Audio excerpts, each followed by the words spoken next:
First item, The right time to be born. of business, I would like to just give a reminder to everyone on the committee. Please don't share CAC member contact information. It's just, it violates those members' privacy. If they choose to share it, that's fine. But let's not expose them to any privacy violation.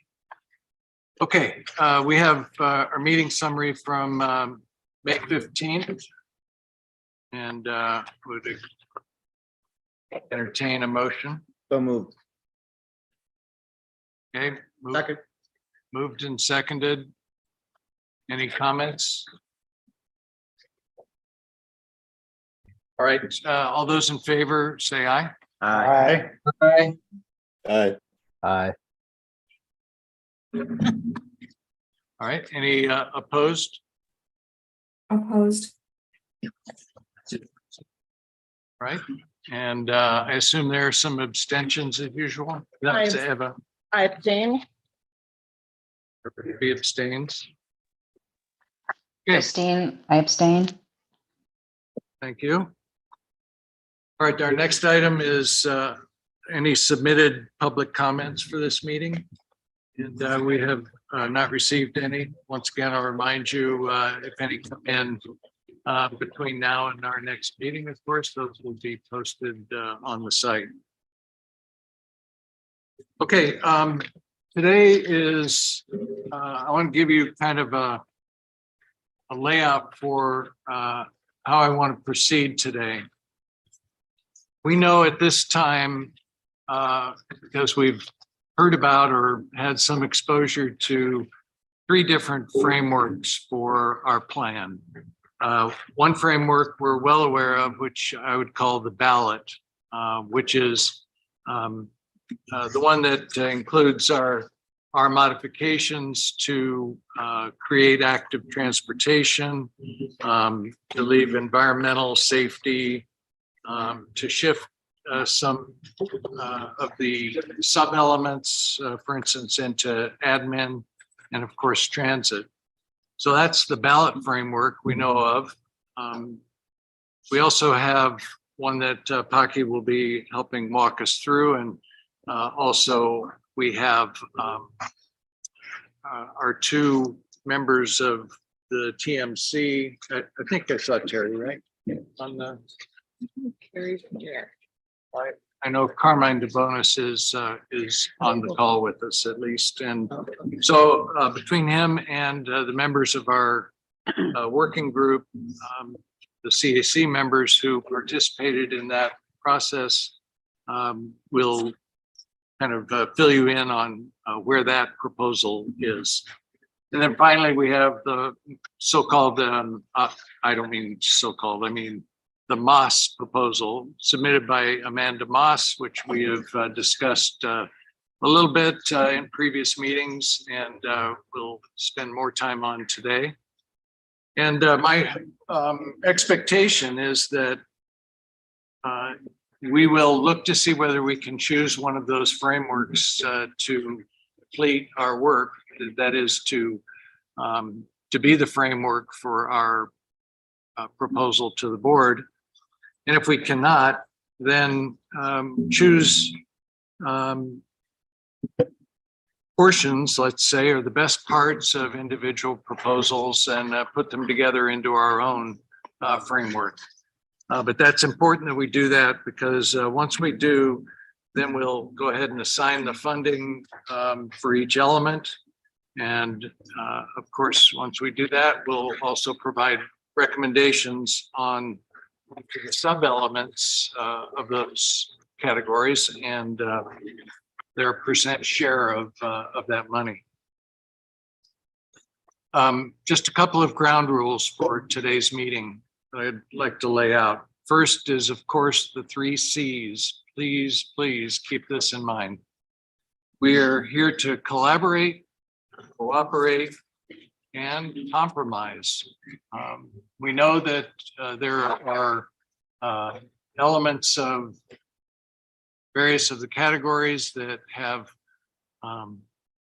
varying levels of support and varying opinions about their appropriateness and or what makes them up. But for us to come up with a proposal for the board, we are, of course, going to have to provide some level of compromise. Second ground rule, at today's meeting, everybody speaks, not all at once. Right? Got that? Yeah. So everybody's going to speak today. We need to know that everyone has had an opportunity to express themselves, and as a committee, being online with about half of us online and half here in the meeting room, as usual, it is a very challenging atmosphere for us to interact and to learn what people are thinking, and to be able to work back and forth to reach our conclusions. In keeping with that, the last ground rule is please be brief. As often as we can, we'd like to make the point, step aside, let others react to that point and or make their own, so that everyone and everyone's feedback is made available to the whole committee.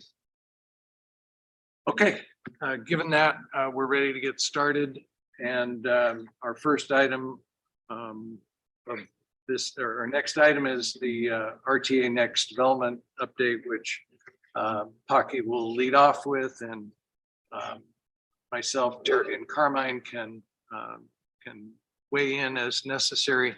I would like to thank the members of the CAC who have participated in this working group that the Technical Management Committee has put together. Myself and the two co-chairs, of course, have been present for the meetings, but also Patricia and Brian and Jamie have each been very helpful, and Abby filled in on one of our meetings as well, and I really appreciate that extra service that those folks have provided. So, Thank you, Mr. Chair, and good morning, everyone. I'm going to give you just a quick RTA Next development update, and I'm following the chair's orders to be brief. So I just wanted to let you all know that the board, the RTA board met on May 25th, and some of the action items pertaining to this committee were that they affirmed that the routine maintenance is not statutory. I can never say this word. It's not eligible for RTA funding. However, capital maintenance may be considered. It's something that we've been informing all of you. We just wanted to let you know that the board did affirm that. The board also approved the appointment of Mr. Carmine DeBonis. He's going to be your second TMC liaison to the CAC. And as Tom mentioned, he's been starting to attend the CAC meetings and has been at all the ad hoc working group meetings. And then at this time, the board is scheduled to meet in June to review the RTA Next plan development status as we continue on the same deadline as before. I will mention, for those of you who haven't met Carmine, you'll, I'm sure, hear from him somewhat in today's meeting. But Carmine is Deputy County Administrator for Pima County. Thanks, Tom. And then the last meeting of the ad hoc TMC working group meeting was on May 31st. That's the meeting that Tom mentioned. That's made up of each jurisdictional member and then the 6 CAC invited members. The working group's adopted rank order project list spreadsheet is in your packet.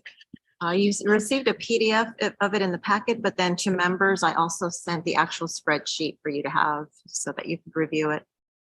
Some of the things we wanted to point out is that the recommendation by the working group was to remove the South Country Club Road project. That's number 2540 on your spreadsheet. That has been removed from the list of corridor projects. Another recommendation was to decrease the RTA contribution of both of the State Route 210 ADOT projects, numbers 350, 3550 and 3552. Those have been decreased to 25 million each. One thing to note on this decrease is that this is a decrease of $114 million to that project, and it's going to cause the our long range plan, the RMAP, a fiscal imbalance due to an adjustment will have to be made to the RMAP to make up for that amount from other projects. So just something to note, and the working group was aware of that. In addition, the working group decided to decrease the RTA contribution and add state funding on the Drexel Bridge project. That's number 3657 on your spreadsheet. Remove La Cholla Boulevard project, number 3664 from the corridor element, rescope it and move portions of it into the safety element and active transportation element. And I'll go over those when we get to the categorical discussion. They also recommended to remove the 22nd Street project, which is number 3656, also from the corridor element, and rescope that and move portions of that into the safety element and active transportation element. They also recommended to decrease cost estimates on Stone Avenue, both of the 12th Avenue projects and the St. Mary's Road project.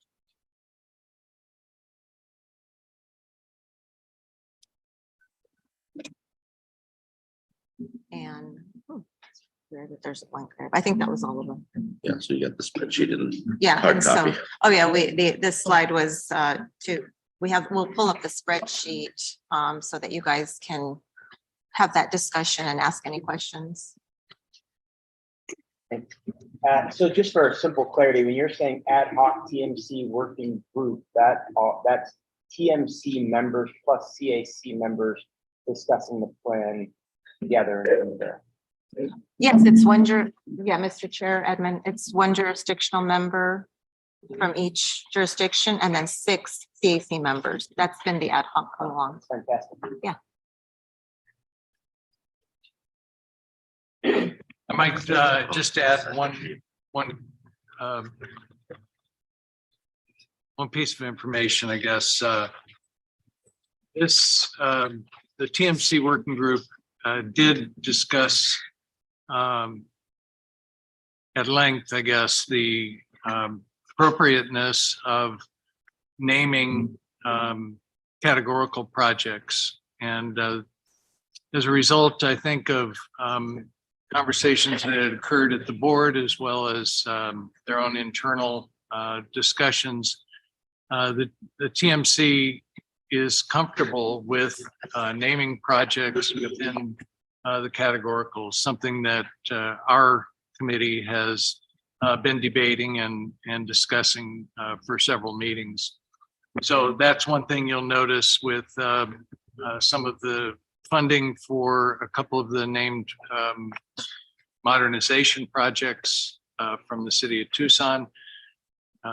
Those are rescoped and or defined such that you can use that it's completely appropriate to be using those funds within the active transportation and the safety elements for those projects. So we'll keep that in mind when we get into Moss's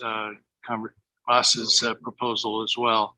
And the other thing I thought that was of importance was the recognition that capital maintenance, that is essentially reconstruction of roadways in their appropriate situation of being corridor projects, is also an appropriate use of the money of RTA funds. And so because that has also been something that we've talked about at length here, I think it's important for us to keep that in mind as we continue to talk about these projects. Certainly, it seems to me, and I think it's been confirmed by that working group and others, that these reconstruction projects, particularly the city of Tucson's modernization projects, at least the portion of reconstructed roadway also fits that definition of capital maintenance. more clarity. So we're several slides ago, it said the RTA board said that we cannot pay for routine maintenance. You're saying that there are some instances in which a named project can be recategorized as a capital maintenance. And so we actually could have some capital maintenance in the plan, which would, I think, suffice several CAC members. Is that right? In general, yes. I would ask Farhad to kind of give us the official definition of reconstruction and or capital. Yeah, good for us to know. Yeah, I'll be happy to. Thank you, Mr. Chair. So discussion with RTA board was to make sure that we have a legal framework for what is eligible for RTA funding. And by our definition, there are indices that defines the condition of the pavement of the road. And if the pavement of the road is in a poor condition based on industry standards, that is qualified for reconstruction.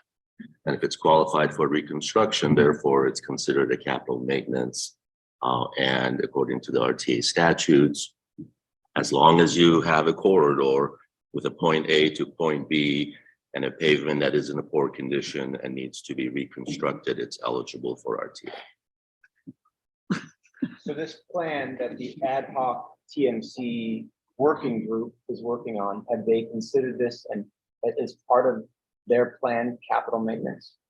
So, Mr. Chair, let me respond to that too. So as it was discussed, if you look at the spreadsheet in front of you, they're broken up in 4 different groupings. And one of the groups, the definition fits the definition of reconstruction of roadways for maintenance. So you're not adding lanes, you're not subtracting lanes, you're just tearing up the existing roadway, putting additional safety enhancements, bike and pedestrian enhancements. And as long as the pavement condition is poor, you can also reconstruct the pavement. So everything you see on the bottom section, which is considered modernization, most of those projects already have pavement reconstruction already included in their scope. Yeah, one thing I would mention is that within the conversations that the working group had, I believe County Administrator Lesher was the one who was really pushing for a reconsideration of the nomenclature that we've been using of named projects.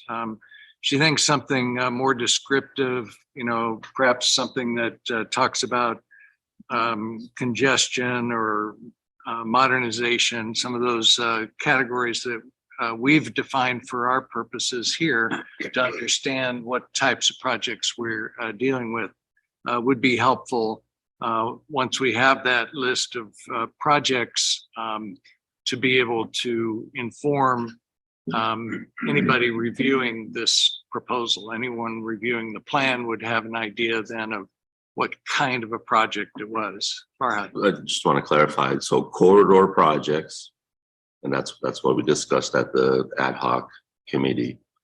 And then in addition to a corridor project, then anything descriptive defining, is this a new roadway? Is this a realignment? Is it capacity improvement? Is it a safety improvement?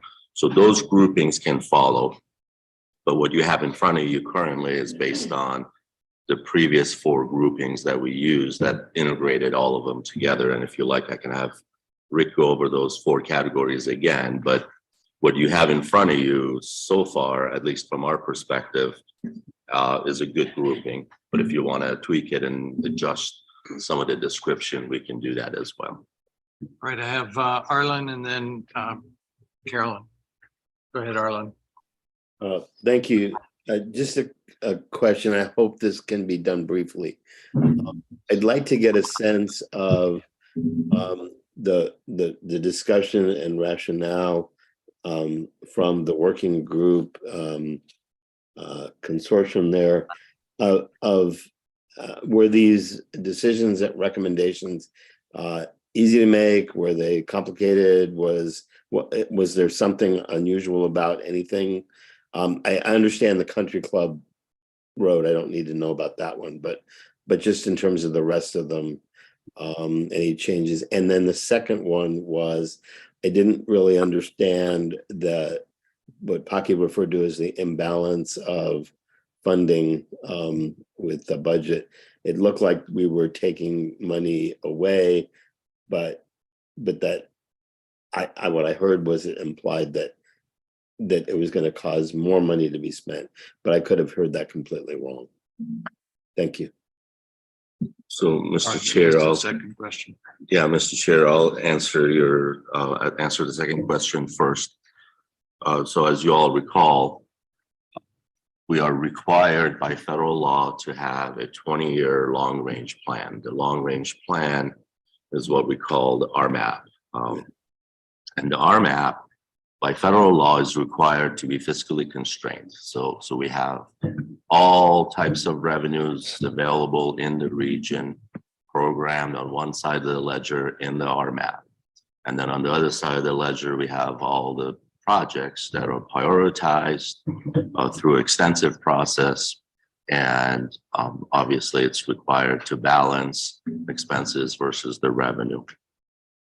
The recommendation you have in front of you now creates $114 million of imbalance between projected revenues and expenditures. And the only solution to that is to go back to the RMAP, identify projects from the RMAP that are currently in the plan, and essentially remove projects from the ADOT list of projects, remove projects to make up for the $114 million. That's the imbalance currently. Very simple question, very simple update. So we have a contingency, and I think the contingency was 100 million. Is that correct? Correct. Originally, we had $100 million contingency. On top of that, we were also taking the most conservative perspective of income from this sales tax. On top of that, doesn't each individual job have a contingency? So if I'm correct on us having the three piling on top of each other contingencies, conservativeness, couldn't we take the $100 million of that amount there and put it towards the 114 and almost break it even? So I'll do my best to make sure I follow your thought process as well. So please chime in, anybody else, if you have a different perspective. So individual projects typically identify a construction contingency that's built into the cost estimate of individual projects. Right. But those are things that typically come up during design, planning, and actual construction. So those are things that you almost always know that you're going to need that contingency on individual projects. It's like when you do a home improvement at home, you budget $10,000 for a project, you know it's going to come, and essentially at some point you got to make a decision, plug in another couple $1,000s for the project. So those decisions are made at the project level later on, and that contingency is already built into individual cost estimates. The contingency that we're talking about, the $100 million, is more of a policy discretionary funds that throughout the life of the project, according to the statutes, the RTA board has authority to make adjustments to projects and elements of projects up to that $100 million to ensure that the plan is being delivered and the goals and objectives of the plan are being met. So that's more of a policy discretionary amount of money. So to answer your question, can we reduce that? We could, but I had this conversation with a couple of the members earlier before the meeting started. So that's a trade-off. Do we want to have opportunities for future governing boards and committees to have that flexibility, to have discretionary money to make sure the projects are being delivered? Or do you want to reduce that and budget those dollars today? So that's a decision. That's a policy decision. And then there was a third part to your question. The third part was, where's this 114 coming from, right? So this 114 currently is projected as revenue that comes from the federal government to the state, and the state typically would prioritize projects within our region. So by locking this 114 today, we are basically saying all the other projects that are on that list have secondary priority after these two projects. So we're determining that 114 to be locked today. So as a result, you got to go back to that list and remove a few things from the bottom of that list. Does that answer your question? I hope. Could we finish on Okay, Arlen's thanks. Yeah, question, I'm- please? Wanna go Can back you to- remind me, please? Actually, I think the question, his first question was how difficult was it for the working group to develop the list and kind of the shifting and things like that. I think it'd be good to hear that perspective from Carmine if he's willing.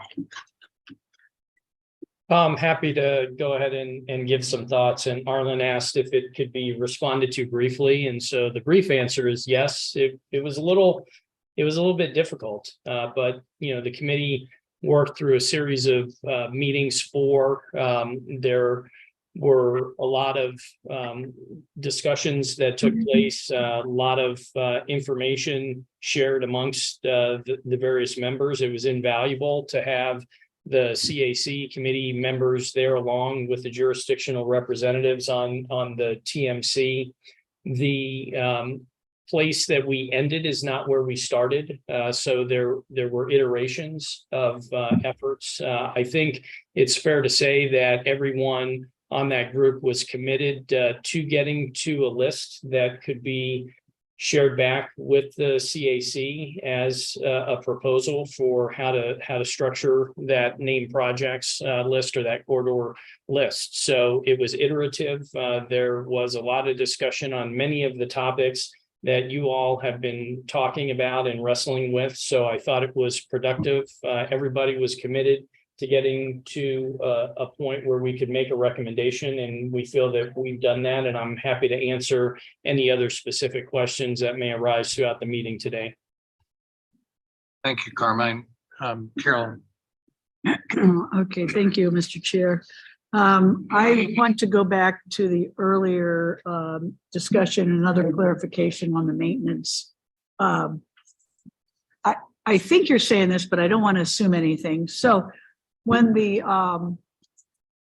the jurisdictions are going back to rescope projects and say there's a bike lane, a sidewalk, and some reconstruction. So does that mean that if we have named projects in those other, in the categories, then you can have bike lanes on a particular corridor under active transportation, and you can have I don't know if sidewalks is in the same thing. I can't remember at this point. Yeah, and you can have that as a named project, and then the reconstruction could be up in the corridor, just reconstruction. Is that what you're saying? You parse them out to different categories? No, actually, I'm glad you're asking that question. Our preference is to actually have a corridor project with a cost estimate and just detailed scope, whatever the scope may be. So just name it once, and it's a corridor project, regardless of what the scope of the project is. So that's I think the cleanest approach. It won't confuse the voters. See the project once on the ballot and just read the description. So that's our recommendation. But having said that, let's say you have a project that does not require reconstruction. That's fine. We just need to name that on there, that this is purely sidewalk, bike lane improvement, no reconstruction. Under That's- active, perhaps. No, wherever the project is. So our recommendation is to keep them as specific description as possible. The cost estimate reflects that already. So the cost estimate reflects whether it's a full reconstruction of the project or just additional enhancements. The description has to match the cost estimate. Right. It seemed like the discussion was going towards if there were only categorical items in a project, then that would be a named project under that category. That's what it sounded like they were going. So I think how we clarify that was that if it's a corridor project, it's a corridor project, name it, scope, budget, and put it anywhere you like. Okay, thank you. And then just a quick, on the ADOT, there's another clarification. Back to the RMAP. I thought I had heard that the reason that the RTA contributions on SR 210 was because there was actually money in the state budget So ADOT felt okay. Am I like totally misunderstanding that? Yes, so I want to make sure we're clear and everybody hopefully at the working group was clear.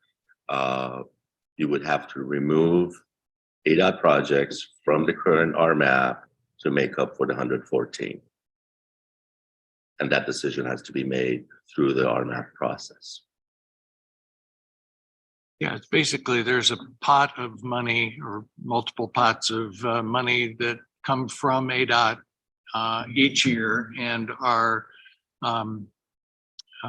decided upon through the RMAP and PAG prioritization. Those projects then represent the whole. If you decide that you're going to use more of the money than you had previously said you would to pay for a couple of these projects in the RTA, that means that you don't have that extra 114 in the already committed RMAP bucket, if you will, for ADOT projects.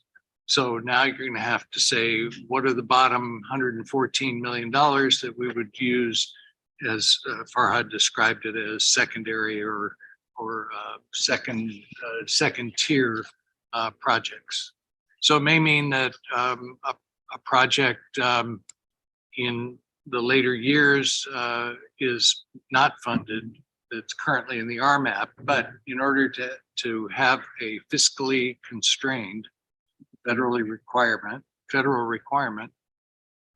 RMAP, it has to balance the amount of money that you're using and getting have to match. Okay, I believe you.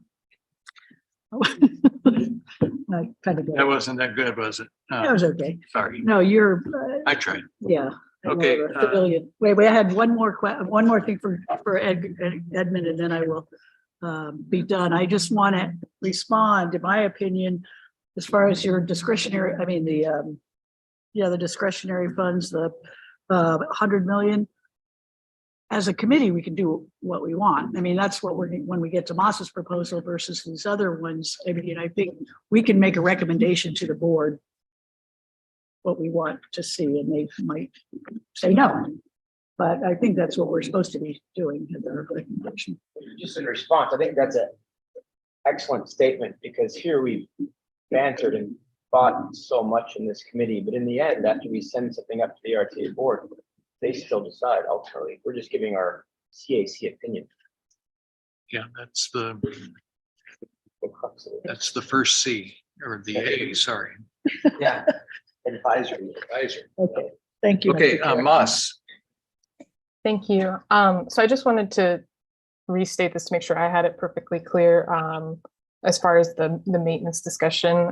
This is so essentially, if a community says this corridor has poor pavement conditions, per the definition, that RTA funds can be allocated to repair that pavement because it's in poor condition. Is that accurate? So, Mr. Chair, as long as the condition of the pavement warrants a reconstruction, that's the definition. So that's why it needs to be very specific.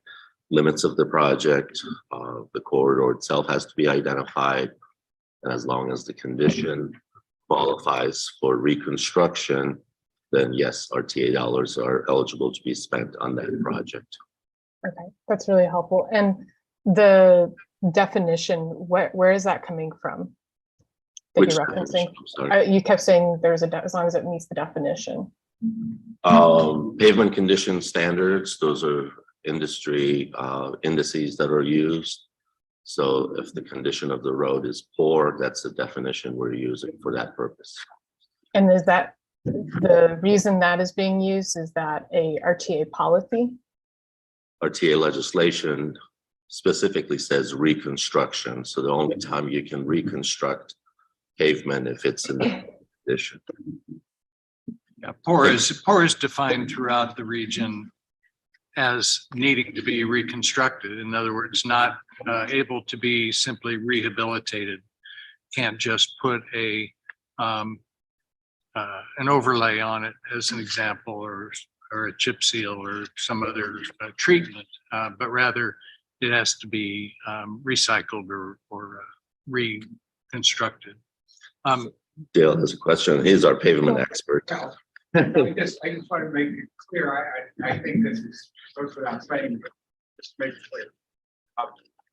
It's basically to be reconstructed, I think it really is poor or worse. Yep.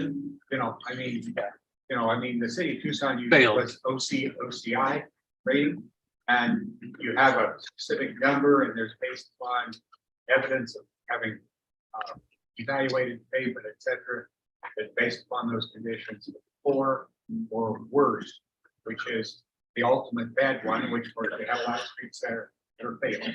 Correct. Yes. Good, thanks. Arlen, did you have a follow-up? Well, could I ask a follow-up on my own question? Oh. Sorry. Thanks, Dale, for your response. I was also wondering how that applies to other infrastructure, other transportation infrastructure, such as, sidewalks, for example. If there is a sidewalk that is, in totally, poor condition, does that same definition apply as far as reconstruction of a sidewalk that then would be eligible for capital maintenance funds? So, Mr. Chair, it applies to everything, anything that is in a condition that is believed to be in need of reconstruction. So the key phrase is reconstruction. If it's in need of reconstruction, then it would be eligible. Thank you. Okay, Arlen, did you have a follow-up? No, I'm good. I'm just listening. Thank you. Okay, thanks. Yeah, okay, I've got Bruce and then Mel here in the room, and then Chris online. I know this is probably understandable to everybody, but since our map is coming up as a big part of this discussion in terms of the committee, and it was also part of the construct which constantly brings the person over here. Just wanted to make sure I have a full understanding of our. Currently, we're operating under 2045. That is correct. And that is all identified transportation needs within. Correct. And Bruce, could you go to a mic, please? I'm sorry, it's just a little hard to hear you online. Thanks.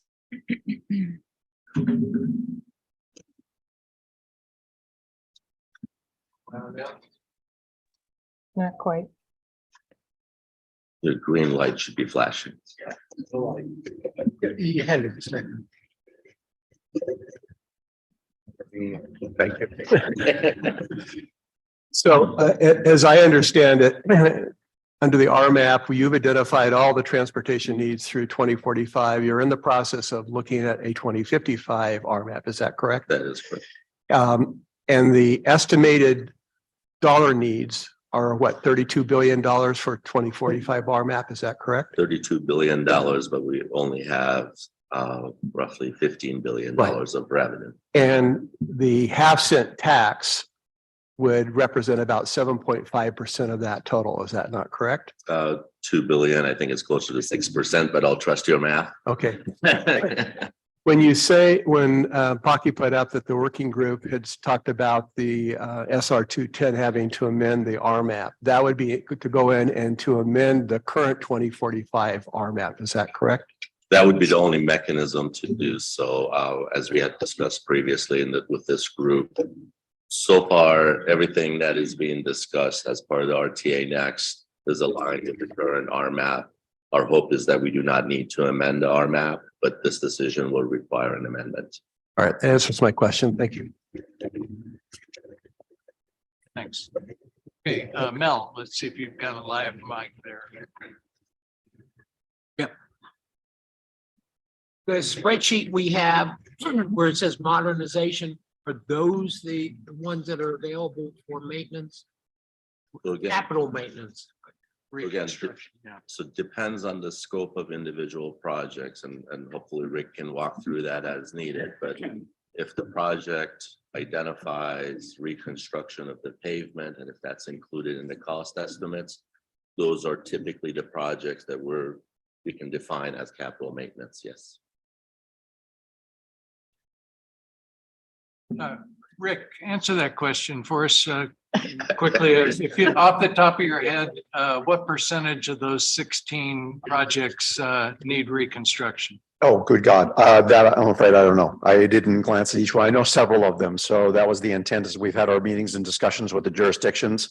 As they've tried to guide what type of improvements or what the condition of the pavement and whether they intended if it met that criteria, it's poor or failed. So I don't have a count right off the top of my head, but I can take a quick look and try to take a guess at it. Based on all of them, I think we had intended to do some pavement treatment. I'm saying off the top of my head, there were a majority that I believe fell into that category where they were recognizing that. But a subjective definition where we're all looking at it going, it's bad, may not meet the reconstruction threshold. So we need to rely on the numerical analysis of that. So I think in some cases that was more known than others. And I know I'm dancing around that answer enough to give you, I'd have to take a look at it and try to see if I can run something here real quick. Yeah, not a problem. When we look at the definition or when we look at the scope, we can more or less tell. But And that's it. We're kind of running those estimates now. So as we work with the jurisdictions on that, we're looking at all those going, is it going to be a known item? Or if it's not or anticipated, we're still making sure we have a good calculation of that. So the jurisdiction would know you're still on the hook for this amount, should you want to go out and deliver the project with this set of improvements. There may be work items which is funded by the other partners or the other jurisdictions. They may do that ultimately at the time of delivery, but we want to make sure it meets RTA eligibility. That's the key thing in there. thanks, Rick. Yeah, Chris. Thank you, Mr. Chair. My question is related to the capital maintenance eligibility. And I just want to make sure I'm clear on, I think Farhad has said a couple of times, as long as the project is identified, does that mean like it's use of RTA funds for capital maintenance purposes is limited to the list of named projects, or does that extend? I think you also said, Farhad, that extends to any of the usage of RTA funds in, say, the categoricals, where we have a circumstance where part of the scope of that work includes meeting the definition of the eligibility for capital maintenance. Mr. Chair, Chris, yes, you're correct. The intent of the ballot is to make sure that the voters understand what they're voting on and what the scope of the project is. So as long as a corridor is identified and the needs of the corridor are identified in the scope and the cost reflects those needs, and as long as those needs are not your routine operation and maintenance, then they're eligible for RTA expenditures. So I would say 80% of this effort is to make sure the voters understand. 20% of the effort is later on administratively. So throughout the life of the plan, if somebody believes that reconstruction of an item is needed, we want to make sure that in the future during the implementation that is well defined, identified in the plan, so there is no gray area in the future. Chris, what are you thinking? Where does that question lead you then? Well, the answer leads me to wanting to make sure, and I'm 100% in support of what Farhad said with regard to clarity, with regard to the voters and what they're voting on. We want to maximize that. If the linchpin of the use of the RTA funds associated with capital maintenance is tied to the identification and maximizing information that the voters are voting on, that we have to think about, in my mind, whether or not we identify corridors for purposes of categoricals so that we give the RTA the ability to use those funds for those projects that may come up that fit within those categoricals that really could be defined as reconstruction, capital maintenance eligible. Because I think we limit ourselves, we would limit, based upon the framing that Farhad just talked about, we may limit the eligibility of that, and maybe that's intentional, and we can talk about that, but we limit ourselves if we tie it to just this list of named projects. But maybe the intent is to have named corridors in the categoricals to allow us to then use that capital maintenance funding in those categories. So, Mr. Chair and Chris, if I believe you have the legal opinion from our attorney, and you're correct, that is the desire to make sure that there's no gray area per se. So we have to be very specific on RTA's role in capital maintenance. Otherwise, there is a lot of confusion and there's a lot of potentially unnecessary debate in the future if we're not as clear as possible on the ballot as well as during the implementation. So that's that 20% that I was talking about. So if it's not well defined, as you can imagine, there are a lot of needs for maintenance, and there would be a lot of back and forth on how do you use anything that is not specifically on the ballot. So this is really that intentional identification of where you're going to spend those dollars, so there won't be any future decisions to be made per se. Let make that decision today and allow the voters to understand what they're voting on.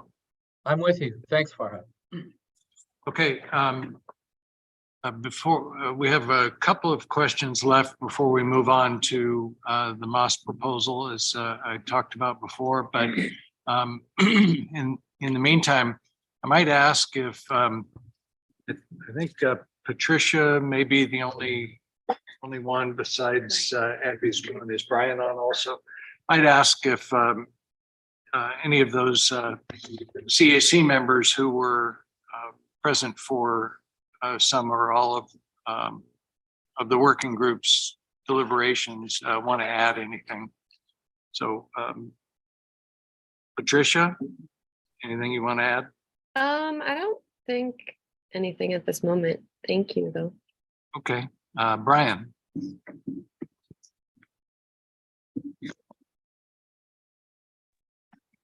Sorry, sir. Trying to find the unmute button was more challenging than I anticipated. You mean Jamie? Unfortunately, I was unable to make the last TMC working group meeting, so I'm not as up to speed as I'd like to be. So I think I'm going to hold my comments for the moment. Okay, just want to make sure you had a chance to weigh in. Thank you, sir. And Jamie? Yeah, this is Jamie. Hey, I think the big thing that we're balanced. I mean, we got it to its balance. I think that's what's important based upon the limits we have. And I think the second thing was that we really want to go into, maybe we need to provide some named projects in the categoricals. So I thought that was interesting. None of this was easy and very frustrating and confusing, but we got through it. So as far as the CAC, I do have another comment that I'm somewhat concerned about this capital maintenance. Are we going to set up a negative incentive for RTA agencies to let their roadways get so bad that the region has to pay for it? Is anybody else concerned about that? The unintended consequences where, 20 years from now, are people not going to maintain their roadways the way they should, because then they can tap into the regional funding. And that's my only comments. Yeah, Jamie, I've been saying for years now that the voters this time around are unlikely to look favorably on an RTA renewal if they feel that the individual jurisdictions have not addressed the condition of their roadways. Obviously, it takes a long time to dig out of the holes that the communities in our region have been placed into, say it more nicely. But if we're not able to, and they're not able to show that that maintenance not only has begun and has been effective, but will continue, then, even based on our initial outreach to the public, it looks like, whatever other priorities they have, that one, may show up at the ballot box. Farhad? So to add to that, Mr. Chair and Jamie, good question. The RTA regulations require maintenance of effort. And that's exactly to deal with what you just brought up. In addition to that, the legal opinion did consider and discuss, obviously, we're looking for projects that are currently in poor or worse conditions, not in the future. So for that reason, that would be eligible. If we do anything differently, that would be considered supplanting non-RTA dollars, which again, there's this provision in the RTA regulations that RTA cannot supplant funds that are intended to be used for any purpose, including maintenance. So any and all funds that are allocated and promised for maintenance have to be spent before RTA dollars can come in and supplement. In response to Jamie's question, I mean, the way I see it is that the maintenance really isn't any different than, incentivizing, or this concern about creating a perverse incentive for communities isn't any different than funding, corridor projects. I think of, the two projects in Sarita, while they might be very important for creating connections there, I'm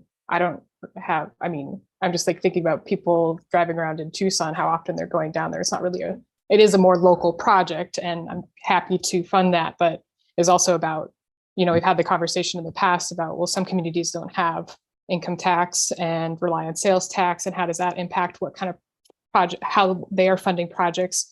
So I think that a similar line of argument could be applied to the named projects that we're reviewing.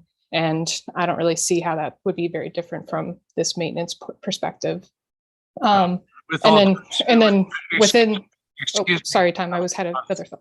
I know you have another comment, although please wait to be called on. That would be really helpful for us to maintain the flow of the meeting. But I think it's just a little confusing for me, Tom, because some people can jump in, it seems, if they're like in person, but other people don't have that liberty. Oh, I don't know. I've seen it a couple times today already, but okay. Go ahead, Tom. Thank you. I do have a quality question though, when you're ready. And right after Dale's question, I'll call on you for sure. Thank you. It's really not our purview to try to punish or create incentives or anywhere in between to these individual jurisdictions for how they manage their individual budgets and their infrastructure, both maintenance and construction. So even I think the hint of us trying to force policy decisions on individual jurisdictions is kind of the wrong direction for us to go. So I'll just leave it at that. Dale?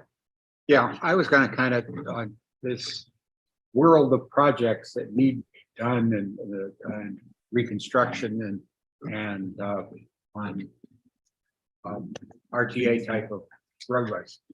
The Hello. Okay, say whatever you want. I think it's a Zoom platform, not Okay. ours. Very good. Yeah. Okay. And I'm gonna pick on the city of Tucson because that's what I'm really familiar with. So there's been a series of decisions in the city of Tucson ramping up their maintenance policies that have virtually not existed since and I'm sure Farhad's familiar with this. Back in the 80s and the 90s, et cetera, there were a lot of maintenance that should have been happening that wasn't. And there are, between the project of the 2012 bonds and the Prop 101, there've been a lot of arterial street maintenance done, but there are also a lot of streets that haven't got to. And the city has now pivoted with Project 411 to more residential, or as the city would prefer to use the term, neighborhood streets. I won't go into that right now, but we can. Neighborhood streets and collector streets. And so there's a world of arterial streets out there that haven't gotten any major maintenance. And they're in kind of another world where if the city has money to go out and do an overlay project, they might be able to keep it from falling into poor. But right at the moment, they don't have any money that's out there for overlay projects. And so there is a population of things that are going to be kind of a donut hole in this, in what the city of Tucson is doing right now. And whether they can find money in the future, whether they go back for more money from the taxpayers is another issue. But there is projects, and you know, an example would be Tanque Verde, out in my area. I live out in that area. Tanque Verde from Cove to Sabino Canyon has been repaved, but from Sabino Canyon out to the city limits, it hasn't been repaved, and that project is beyond the simple fill the cracks and put an overcoat on it. But it's, you know, so there is going to be a world of projects out there. It's in that area. I don't think at this point we're talking about adding any of those kind of projects in the future. I don't, you know, I think that's going to maintain to be the city of Tucson's problem. But as a practical matter, there will be that group of projects that are still hanging out there. The city has, and we kind of try to keep a close eye on there. The things that have started in 2012 that have been resurfaced, et cetera, are getting the ongoing maintenance, the overcoats and the crack ceilings, et cetera. We're trying to keep those all up to date as we're going along with the projects, but there is that kind of donut hole that's out there, and I just wanted to kind of make it. The rest of the other thing I wanted to say is I had like 4 or 5 questions coming into today, and the conversation answered all of those questions. So Good. that was the only thing I felt I needed to add. Good, thanks. Thank you. Moss. Thank you. So on this topic of naming or being very specific about capital maintenance out of concern for, you know, transparency for the voters, I just wanted to name that I think we should also have a similar conversation about the $100,000 or $100 million. I forgot how much of contingency fund that and how that would get spent. Because at least, you know, from my perspective, voters, when they see maintenance on the ballot, they'll understand generally what that would mean. And maintenance, we all know, like, is a #1 complaint that communities send to their elected officials, and or among the top complaints. And so I think they would understand that, be bought into it, but saying, you know, a $100 million, I think that's right. Yeah. Contingency fund that has no definition, no details about like criteria for how that could be spent or who will be deciding that. That I think would be a major red flag that we need to present some parameters for. So I want to make that comment. And then, you know, I know we saw the one legal interpretation about maintenance and everything, but I tried to track down some of those statutes and seemed like some very interesting interpretations. I would say stretches about to try to make some very specific claims. So I would be curious also to get a third party to interpret the ARS to ensure that we understand really what the statutes play out.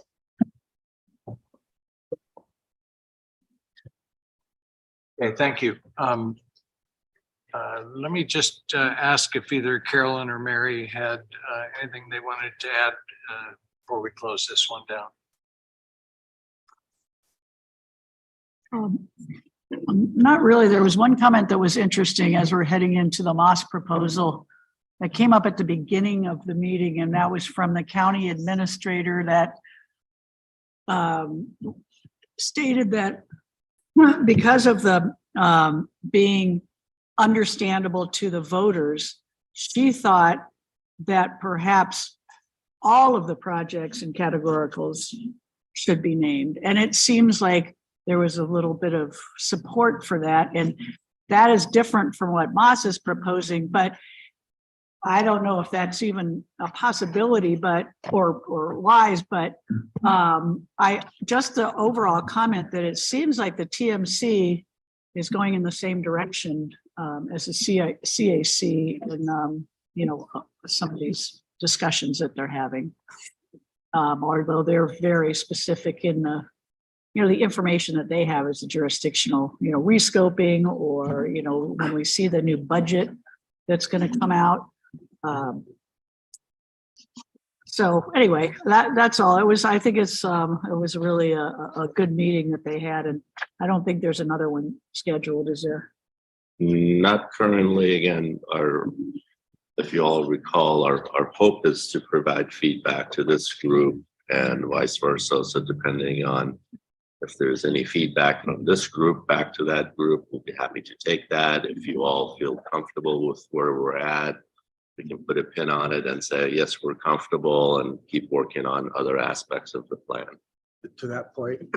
So what we have before us now is pending our response, the final recommendation of the TMC on these issues. Is that correct? Correct, if you choose to do that. Mr. Chair, we just wanted, we pulled up the spreadsheet. We wanted to show the rest of the CAC, what the working group had adopted. What we were initially going to do is just remind you of the spreadsheet. You all received it as an Excel, and then you also got it in the packet as a PDF. We just wanted to show you the 4 groupings and in the order of priority. So, you know, this is how they were ranked, and the working group capacity enhancements was number 1, and then modernization was the last on the list, for example. And then if you look at the spreadsheet, all of the items in red were those projects that were removed that I went over. And then all of the items in purple are the ones that were revised that I went over. So what we wanted to see is if the chair approves, unless he had something else to add, it was possibly any action to approve this list that the working group recommended moving forward. Mr. Chair. Yeah, I'd like to come back to that. You have a spreadsheet with our current elements. That's on here as well. It's further down on the same Yeah, spreadsheet. it's the same spreadsheet. Yeah, can we The peach get color up to for- that and make it so it's readable?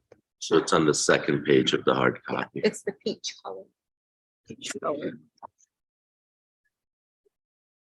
There it is. The items in peach are the ones that were recommended by the working group. Yeah, no, I just want to look at what our current ballot draft shows. So Crystal, if you could zero in on where it says roadway corridors. Just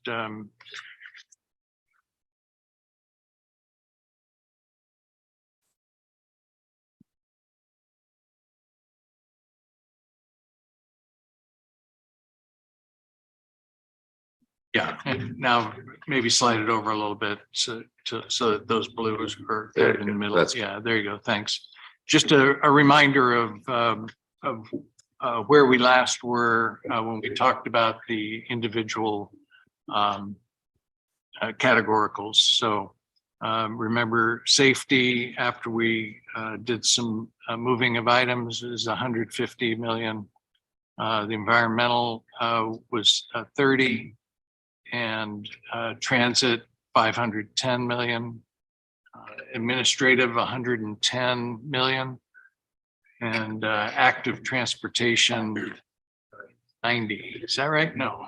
That's correct. And if you look at the column next to it, the column next to it is where those additional corridor projects were added. So column G, those are the recommended working group numbers. Yeah, so you can see from that where certain amount of funding would be taken from one of the Those are the one of the four main elements projects. to help pay for those projects that fit into that category. Mr. Chair, and those, the ones that are in, I guess, peach, if that's the right color, those are the four named projects that the TMC recommended for categorical succession. Mr. Chair, just to clarify, there are two projects, but a portion of it is funded under safety and a portion of it funded under active transportation for both of those projects. And the projects are, if you scroll back to the other side, please, it's La Jolla and 22nd Street. So there's only two. Very good. Okay, thanks. I just wanted you to have that in mind as we now talk about the Moss proposal. Amanda, I was hoping that you could briefly walk us through some of the justifications that you had in your descriptive two-page listing to kind of kick off this continuing conversation that we've been having.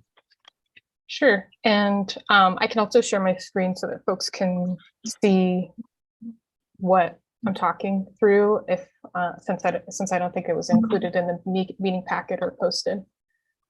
Do the side by side, please, if you don't mind. Pull up the side by side. That's what we were talking about, which was also already in your packet. Oh, this is different than what was provided. And I think a little bit confusing, frankly. We included her proposal. That's fine, either one, but the side by side was what I think the group asked for, but we can do the other one. That's fine. Yeah, let's pull up Moss's RTA Next budget proposal that has the four different areas of analysis. And I'm sorry, Mr. Chair, did you ask for Moss to go over the? Yeah. Okay, the two-page summary or definitions, Moss? Yeah, I don't think everyone has that, but Amanda, could you kind of give us a quick logic rundown for why named projects throughout the elements and the possible elements and sub-elements as you had talked about? Sure. So yeah, so everyone, just a little background on this. You know, I've heard a lot of feedback from CAC members about wanting to develop a plan that's, you know, data driven and informed by expert perspectives and everything. So essentially how I approached developing this proposal, which I view as a total starting place. I want to, you know, adjust numbers and tweak it live with you all. So just don't feel like this is set in stone in any way. But essentially my process was reviewing the various regional plans that are posted on PAG's website and starting specifically with RMAP, which, as we've heard, staff have presented from RMAP different, you know, what are the needs of the region and what are the funding needs and what's kind of being allocated. So that's where we got to have that conversation about there's like over $300 million worth of work for pedestrian infrastructure. How do we want to kind of allocate based on that? So what I did is I started with those at the very top. There was the three different kind of comparisons of RTA1, RTA, RMAP, and then even the Move Tucson proposal, just to kind of give people context about how the region and how we have spent dollars across these different elements.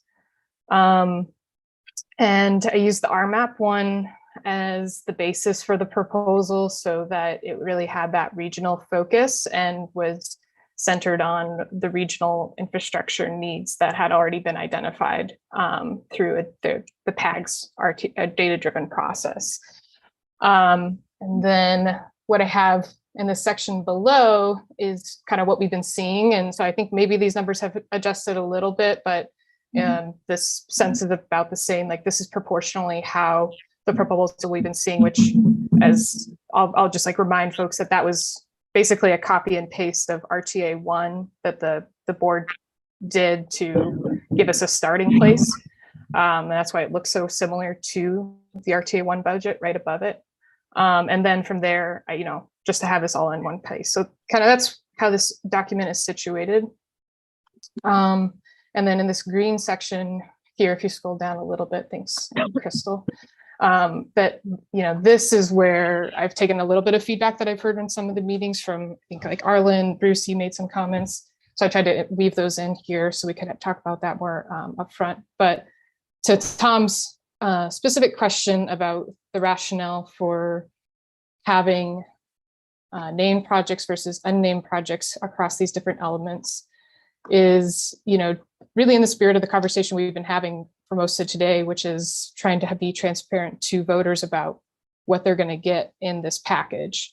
So this, and also addresses the concerns that I've heard from this committee about how, due to the recession and just, unforeseen issues, over the tenure of RTA 1 with inflation and all that different stuff, ensuring that all the different categoricals will have, projects that are spent and voters understand what that is, and what they'll get from that. And then it allows also for a little bit of flexibility, which I've also heard from this committee as being important to, so that we can adapt to the changing needs of our region. So we don't have another, Broadway debacle, in RTA next, hopefully, that there's at least some funds that are designated to an area so that voters know, okay, we will spend this much on public transit, we will spend this much on roadways, but there's some flexibility so that, as for example,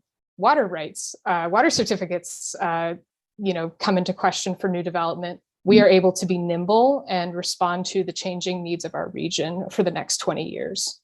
So that's kind of the general rationale for having the projects broken, or having this budget set up this way between named and unnamed. And essentially what I did is in this top square next to where all that text is, I started with the overall budget, removed from the top of that debt service admin 100 million figure. And then there was a discretionary fund piece that was also that I reduced from the 100 million to 50 million. And got to this total remaining overall budget for the RTA. And then based on RTA board guidance, there was this, we were told to have $1.1 billion for named projects. So I put that aside, and then that left us with the remainder of about 1 billion for unnamed projects. And then how these other numbers came to be was based on, as I mentioned, the starting place percentages of the RMAP. I just multiplied the percentage by each of those figures to get the respective named project and unnamed project or the named projects for these. So essentially everything's proportionally distributed based on that percent of total. So 202 million is 29% of the 1.1 billion. And that way, we're ensuring that there's a proportional spread across all these different elements so that voters can, again, be assured that they will understand what's happening with this plan and what they're going to get. And then the remainder between the overall total project budget is where we get the unnamed project values. So we can tweak things if we want to have more named projects. We can always revisit the proportions. There's a lot of flexibility here. I just thought this would be a really helpful way for us to see everything together and side by side, and live fiddle with these percentages as we seem fit. So based on the conversation today, for example, that 12% for system maintenance might go away and we could talk about how we want to divvy that up to the other elements. Okay, But- that's great. Thanks, Mhm. Us. That's terrific. Now, I'd like to put up that side by side that we had seen before, so we can address the individual aspects of it, and then we'll have a full, we'll have a full picture and be able to discuss it. Can we get a print of this? Mr. Chair, it was in your packet. Here? Oh, this side by side? This Yeah. Or the other one? Yes. Amanda? No, yeah, this one we were going to share with you today first. It's not in the packet.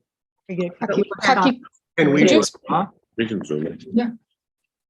Paki, do you know why the proposal I sent wasn't included in the meeting packet?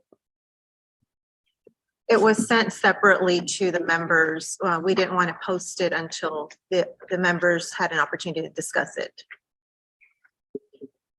How does that, is that an open meeting law violation, since we've talked about in other meetings, the intent to discuss and just discuss that proposal? So I'm just concerned that people wouldn't have had a chance to see what I said, what was, what I provided, and provide a public comment because it wasn't included in the meeting packet. Well, but yeah, okay. They have seen it. Oh, I'm talking about the community, Tom. I know. I understand, but I'm just talking about the committee right now because we haven't had our full discussion of it yet. And rather than, broadcast it before we've talked about it, it only makes sense for us to do that first and then post it. Okay, could you take us through this quickly, Paki? Sure. So this is based on the RTA board's directive where we followed their allocations. So as you recall, the roadway corridor element was 1.4 billion, 1.12 of named projects, 230 million for the 4 deferred projects, and then contingencies of 100 million that was discussed earlier. On Ms. Moss's proposal, the named projects that she had were 202.5 million, which were unknown, and then unnamed projects of 202.5 million, which were not authorized under this directive. And then she had 230 million for deferred projects. So basically the unnamed projects within the multimodal roadways element would have to be classified somewhere else. Either that money moved into categoricals or some other method of assessing those projects. Just to clarify, the board Hang on didn't. just a second, Amanda, So just, right after this. just to clarify, and that kind of goes back to the discussion we had at the working group.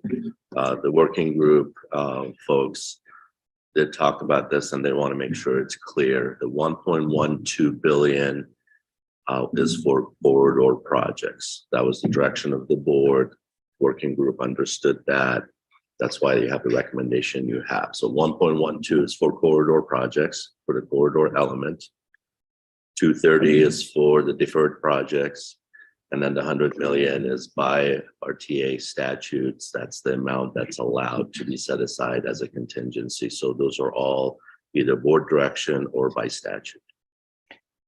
Okay, So just to, yeah, thank you, Tom. So just to clarify, corridor can be, doesn't have to be roadway. Corridor can be, there is a, here, let's say, I don't know, First Avenue sidewalk corridor needs to be, redesigned, rebuilt, reconstructed, whatever, for example. That could be a named project under the board direction, which is how the proposal that I was just talking through handles that direction from the board, because it didn't say these have to be spent on roadways. We're not constrained in that way. So, And then Mr. Chair, the second piece of this as well, and I think Carolyn brought it up earlier, and I think it's really important for us to keep in mind that, we are the advisory committee, and we also are the people who elect the RTA board and the members of that. And they are seeking our input about what our priorities are. Budget is a moral document.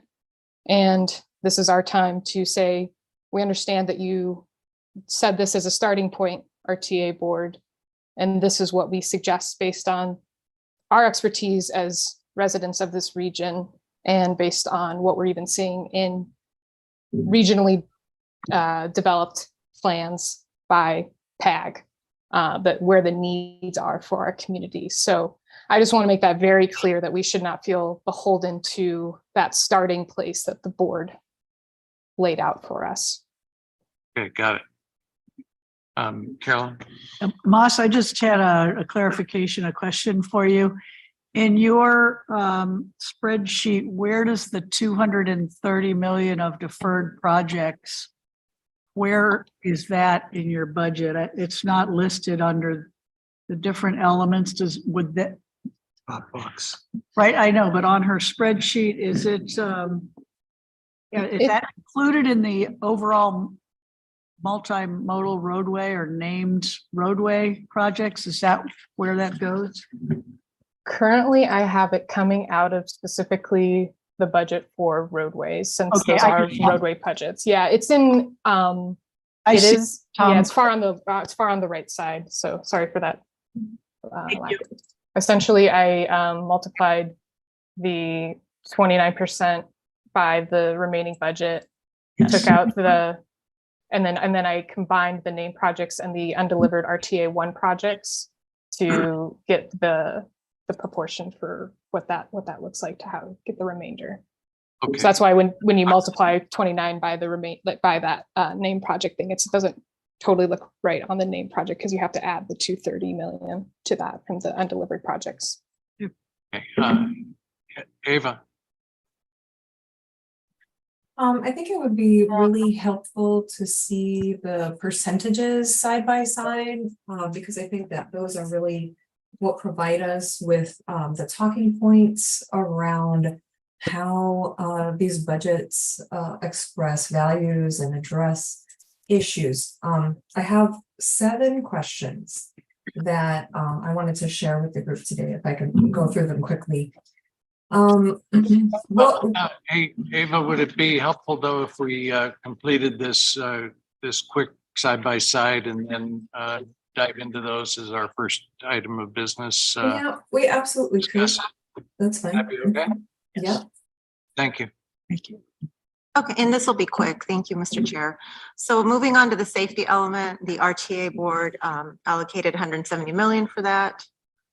This is a categorical budget for RTA eligible projects, as you've all known, and named safety projects must be well defined to ensure eligibility. We've been telling you that along.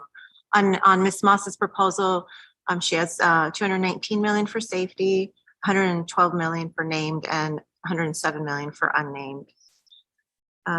Moving on to, I know that this element is going to be called something else, but it originally was called the environment and economic vitality element. There was 110 million allocated for that. Same thing, the categorical budget for RTA eligible projects. And as you've all seen, environmental is integrated into other elements, and which must be well defined to ensure eligibility. On Ms. Moss's proposal, she's got 87.6 million, 44.8 of named projects and 42.8 of unnamed projects. And then moving down to transit, 510 million is the RTA board allocation. Named transit projects are current services that need to continue and must be named to determine eligibility. I think you've heard that before. And then the unnamed transit sub-elements must still be defined to ensure eligibility. These are just reminders about what's eligible and not eligible. Ms. Moss's proposal shows public transit element at 547.5 million, 280 million for named projects, and then 267.5 for unnamed projects. The 100 million, as we mentioned, is for the discretionary fund. Ms. Moss has a discretionary fund element of 50 million. Then for we've had the discussion about maintenance. And as a reminder, you've all received memos in your packet regarding maintenance, one from me and one from our legal counsel.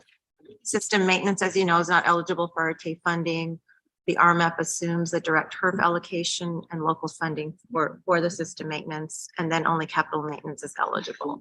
Ms. Moss's proposal shows the system maintenance element of 262.8 million. These are not authorized. Under the active transportation, this is integrated into other elements. And a named active transportation project must be well defined also to ensure eligibility. Ms. Moss shows active transportation and bike ped element at 262.8 million. 134.4 of it is for named projects, and then 128.4 million is for unnamed projects. And then the economic and technology are also integrated into other elements and must be well defined. Ms. Moss offers an economic vitality and technology element of 175.2 million, 89.6 million for named projects, and 85.6 million for unnamed projects. So RTA directive is 1.991 billion. That's available revenue for new investments.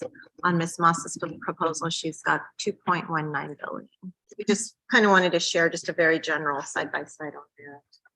Okay, good. You can see all that on the multiple displays on Moss's budget proposal as well. Yeah, Eva, you're up. Thank you, Mr. Chair. So as I've said in the past, one of the reasons why I like Moss's proposal is because of the percentages. I do feel that they allow me to address these questions a little bit more. So I'm just going to read these questions quickly without interruption. I'll be done with them quickly. 1, will our region face similar construction limits as Phoenix as water supply dwindles? And how could that impact our projects? 2, the cement industry accounts for 8% of the planet warming carbon dioxide emissions. What increases in motorized vehicle emissions and in cement produced carbon dioxide emissions will these projects represent? 3, how do these projects address the fact that Tucson is the 3rd fastest warming city in the West? 4, related, how do these projects address induced demand? 5, we are in a housing crisis. Or Excuse Can me, you could speak you slower, repeat clearly? number 4 again? Maybe speak up. and Or, okay, do you want me to start over? Did you miss something else? Like 1, 2, 3? Yeah, no, Okay. I think everyone got it up till 3. Okay. Try 4 a little bit. And number 4, how do these projects address induced demand? Number 5, we are in a housing crisis. There has been a 300% increase in unsheltered homelessness from 2018 to now in Tucson. How do these projects address equity and the costs of cars, disability, rising rates of homelessness, amongst other factors? Number 6, how do these projects address the safety of non-motorized travelers, with Tucson being in the top 13 of most dangerous metropolitan areas for people on foot? And number 7, how do these projects address the fact that staffing at Tucson Police Department hit an all-time low at the end of last year? And if this trend continues, police will not be available to slow and calm traffic. So these are like the 7 questions that I see as being pressing questions that will be on voters' minds, and that I still am not really prepared to answer. So this is the priority that I want to see. How are some answers to these questions reflected in our package and in our list of projects and in their design?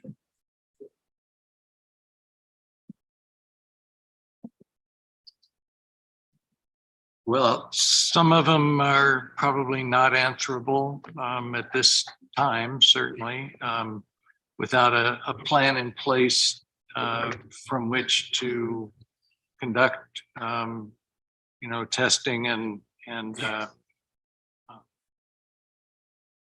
modeling. It would be kind of fruitless, I think, to try to answer a couple of the questions yet. Although we have maintained those questions throughout, thanks to you and others. We have continued to have those in our minds. When we reach a plan, my suggestion would be that we take a look at those and make sure that the work that we've been doing with those in mind has actually had an impact. That is not a negative impact. I know that's not an acceptable answer to those questions because it's not an answer.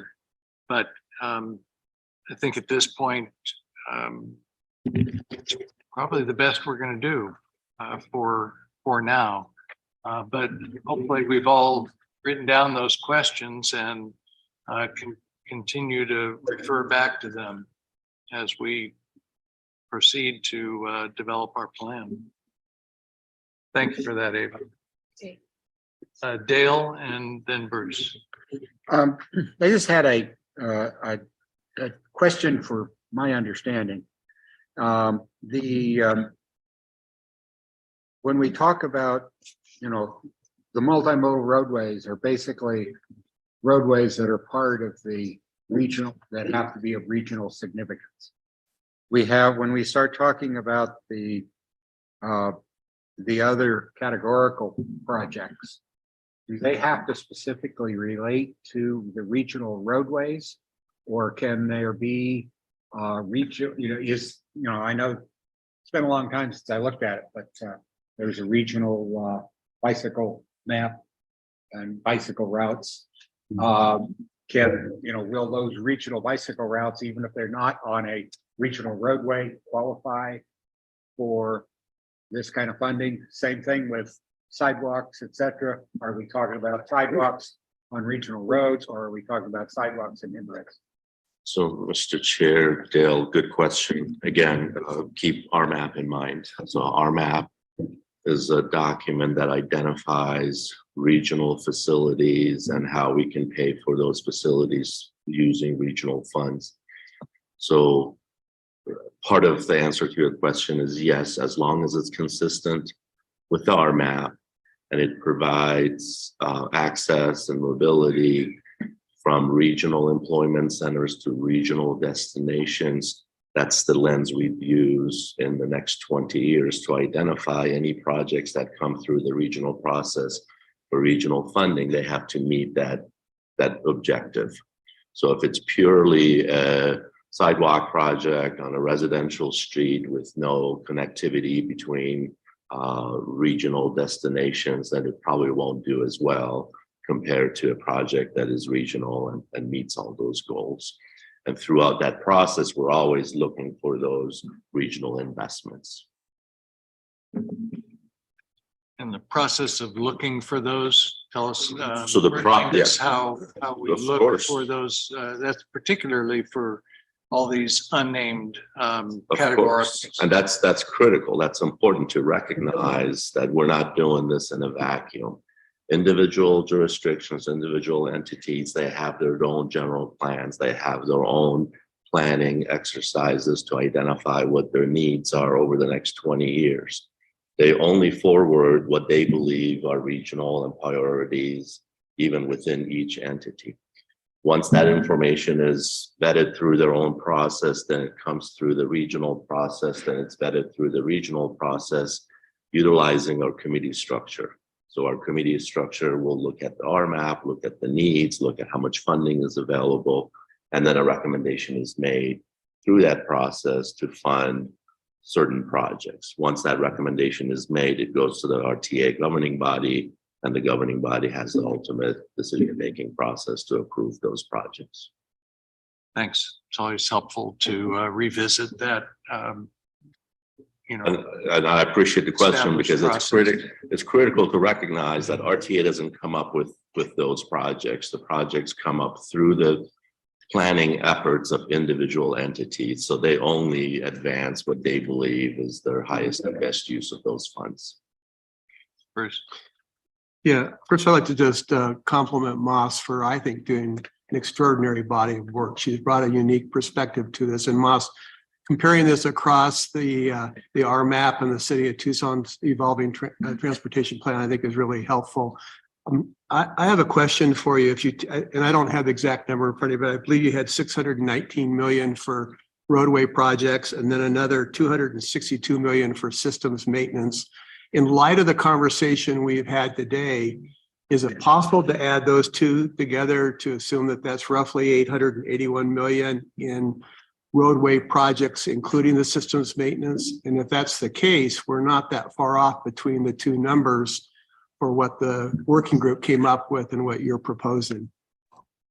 Thanks for the question. And thanks for the question, Bruce. I think that this is, okay, so let me take a step back. I think that because I'm a process person and I, would have approached developing this plan very differently over the last year. I think that, kind of why this might be a little bit tricky at the moment is because, in my mind, we did it backwards, where we asked jurisdictions for their named projects and before setting the budget and before setting the allocations that we, think are kind of, at least in the right ballpark. And that's why we're kind of in this, like, how do we reconcile these two pieces? Whereas, if I had designed this, I would have, helped to develop this, used RMAP as a baseline. And, since in RMAP, it says 18% of kind of the allocation, or it was identified that 18% of the funds for the region should be going to system maintenance, examining that and saying to jurisdictions, okay, like, what would qualify then for capital maintenance that could be funded through the RTA? And, and then from there seeing, okay, this is how much our named projects tally up. Does that get us to kind of the benchmark that we want to do? Should we adjust? Do we need to lower that number because there's just not the needs, or there's other funding that jurisdictions have identified so we can reallocate some of that priority for RTA? So I feel like that was my way of answering your question of what I would recommend to us is if these numbers feel generally okay, or if we want to tweak them in some sense, I think what I would suggest to us is then kick this over to the TMC and to the jurisdictions and say, like looking at our map, all the projects lists and everything like that, what would you want to work with in this within this realm, knowing that these are the priorities? These generally align with, I think, our guiding principles and everything. So just asking them, to come back after, to revisit the list that they shared 4 years ago and say, what is really the priority now? And how does that align with this? Mr. Chair, if I understood your question, Bruce, yes, the answer is if you look at capital maintenance portion of the projects that are in the working group approved list, we estimate roughly about 200+ million of that is capital maintenance. Happy. Yeah, thank you so much, Moss, for putting this together. Can we scroll back to the first page? Because I have a question about that. So I feel like I just need to say this once a meeting. I feel like we're rearranging deck chairs in the Titanic. I feel like if we're not talking about climate change, when we're talking about transportation plans, we're not really getting to the meat of what we're doing, or safety. But within that structure and within this framework, my question is actually for staff. I mean, this seems, to me, Moss's proposal seems reasonable, based in reality and based in the county and the region, and also extremely conservative. Looks like these numbers are based almost exactly on our map, which is done by the same agency. Why wasn't that the board's proposal in the first place? Why didn't the board come to us with these RMAP percentages? To me, that just seems like, not saying you're not creative, Moss, or like a visionary, but like, that doesn't seem like the creative visionary baseline. That seems like this is where we should have started. Why didn't the board come at it with this? Does anyone know? I know the board's not here, so. Mr. Chair, I'll be happy to answer that question again. And we talked about it earlier during this meeting. RMAP is the entire pie. RMAP has The entire pie. the entire pie. It has revenues in there that does not consider RTA's role, responsibility, eligibility. RTA is only 6% of the RMAP. So trying to divide up the 6% based on RMAP is not really the intent. The intent is to focus on the 6% and what can you do with the 6%. As we discussed again today and previously, there are items in the RMAP that are funded by federal government, local government, other agencies. We're just talking about the $2 billion of RTA and the 6% of the overall RMAP. So to break up the 6% in equal portions as RMAP is just not realistic because there are elements of the RMAP that are not in the RTA. And Can you pull up the side by side again? I just have a mile high question. On the side by side, go to the top, please. I think it was the top. Under the unnamed projects, 202.5 million on Moss's side, this is not authorized. And the Benavides law firm had a response, I believe. Is all of the, and again, I appreciate the efforts by Moss. Are all of the pieces of her proposal legal? Again, Mr. Chair, as we discussed earlier, corridors have to be identified by our definition. You have to have a point A to point B, name the project, have a scope. So if you have anything under multimodal roadway that is not defined, that is not eligible for RTA funding. It has to be named on the ballot so the voters know what they're voting on. Same thing applies to other categories. Under other categories, if you have a corridor that is defined, then it has to be identified on the ballot. So can I have a follow-up question? Sure. So just again, just a mile high view. So when the TMC working group, the ad hoc, which again, TMC and CAC got together, was it basically looking at the ballot framework and then Moss's framework and then coming up with kind of a plan between the two? Or how did the TMC working group ad hoc come up with their plan?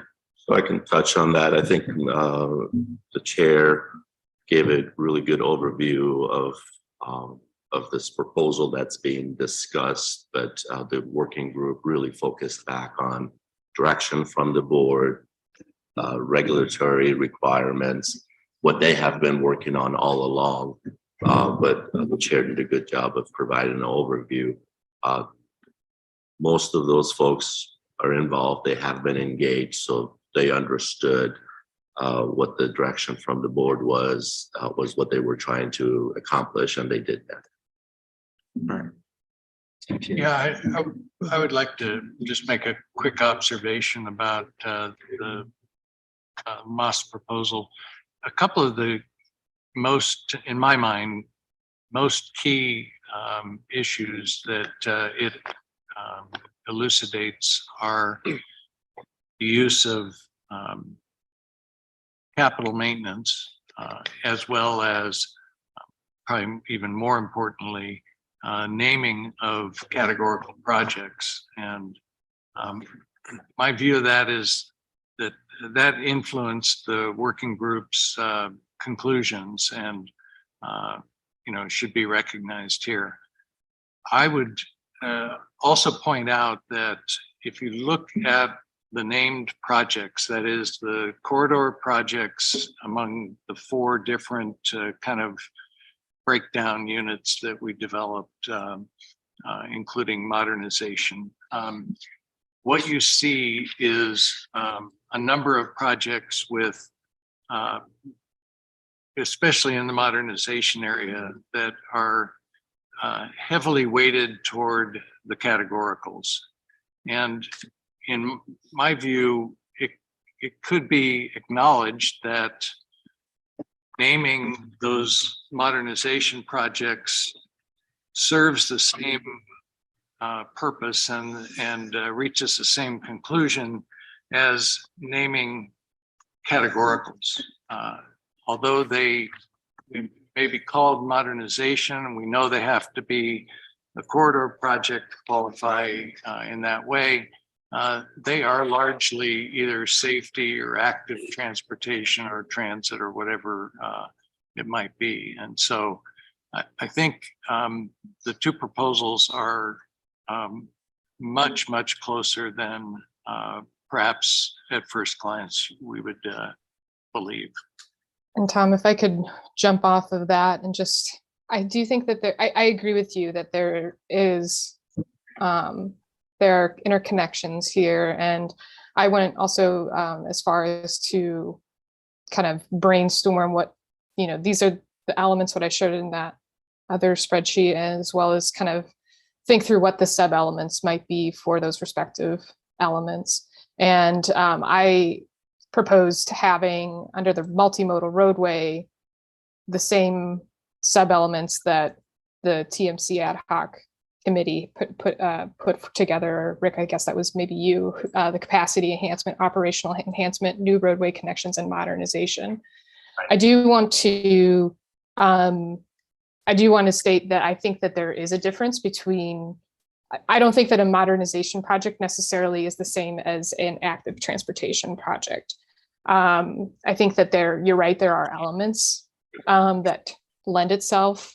I mean, everything fits together, right? I'm sure we can make up some kind of connection for most things. But really what we should be thinking about is what is the intent and what is the user focus? So if it's a multimodal road project and most of the corridor is centered around personal vehicles, modernization might help with some safety considerations for a pedestrian, for example, but it's not really a project for pedestrians.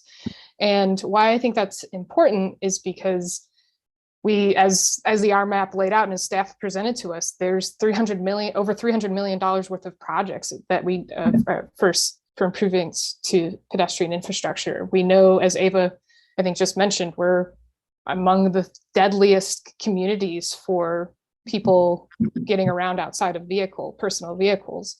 And so given all that information and data and some of our conversations, I think Bruce, maybe you mentioned at our last meeting, concerns about safety with our transportation system being as a challenge for economic development in our region, that we should be very intentional and have named projects that are focused on filling those gaps. And that's to me the nuance and the difference. And it's radical. It changes what we've been doing for decades, where we've been focusing on personal vehicles and planning for everything else on the side of it. And this would center, in alignment with our guiding principles, other users and make sure that they have enough share of this pie as personal vehicles. And so that's why it's broken out, and that's why the name projects are also separated out in this other way. No, I get it, and it makes sense. Let's get a couple of other comments here. I have Ron, and was it Dale also over here? Yeah.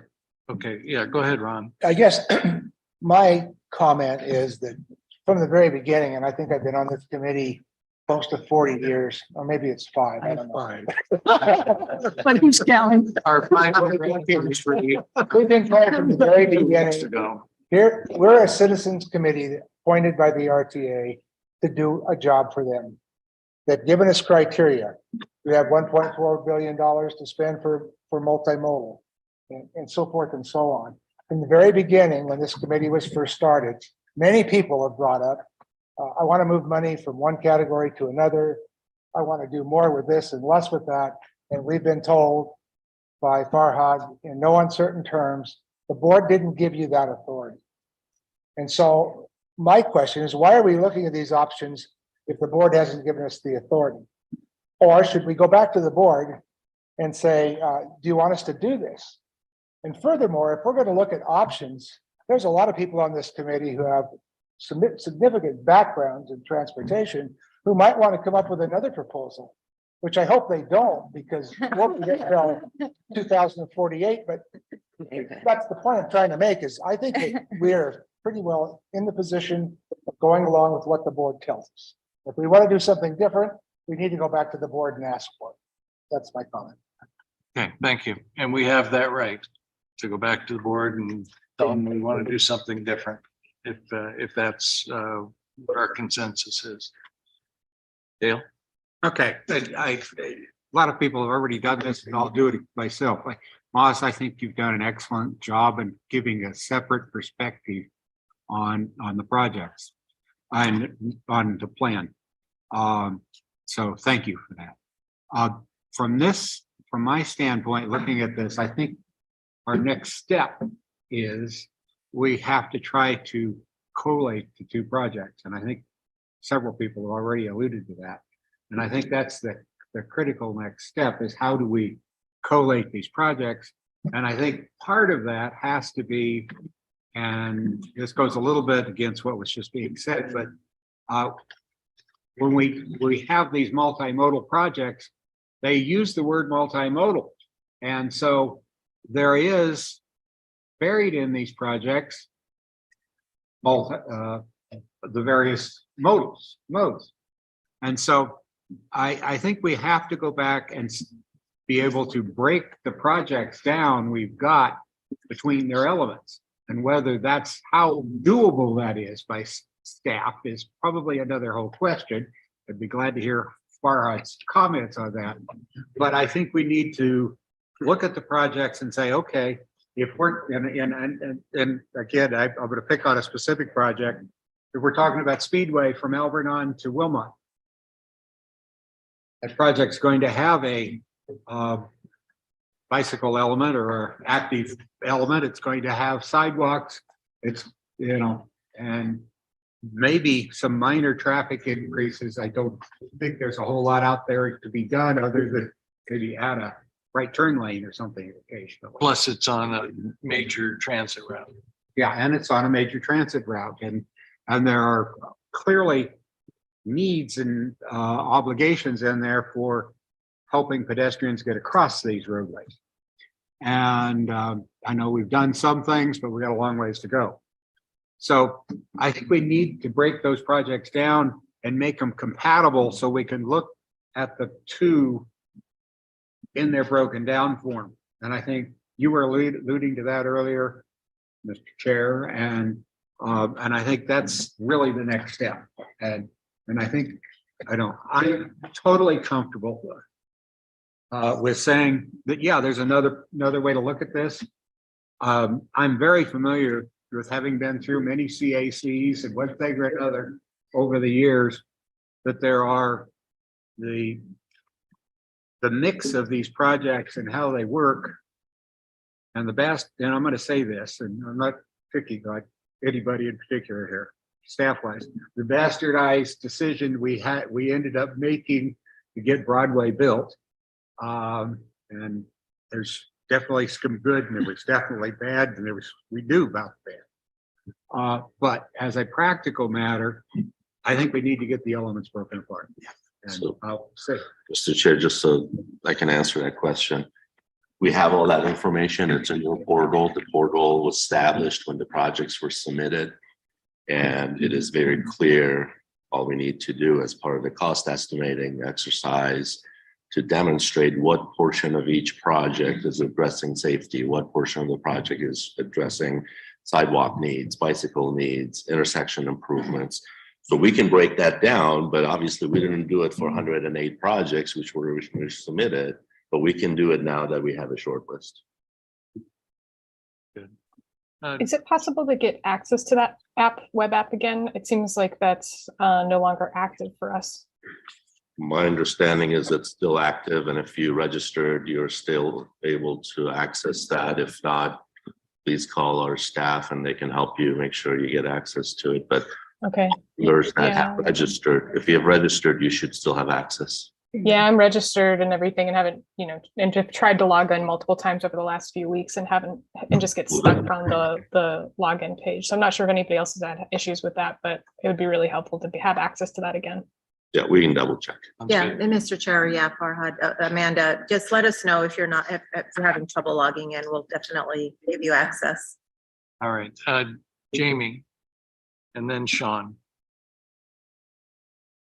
And Edmund and Carolyn. Jamie, are you still with us? Oh, see. Maybe stepped away.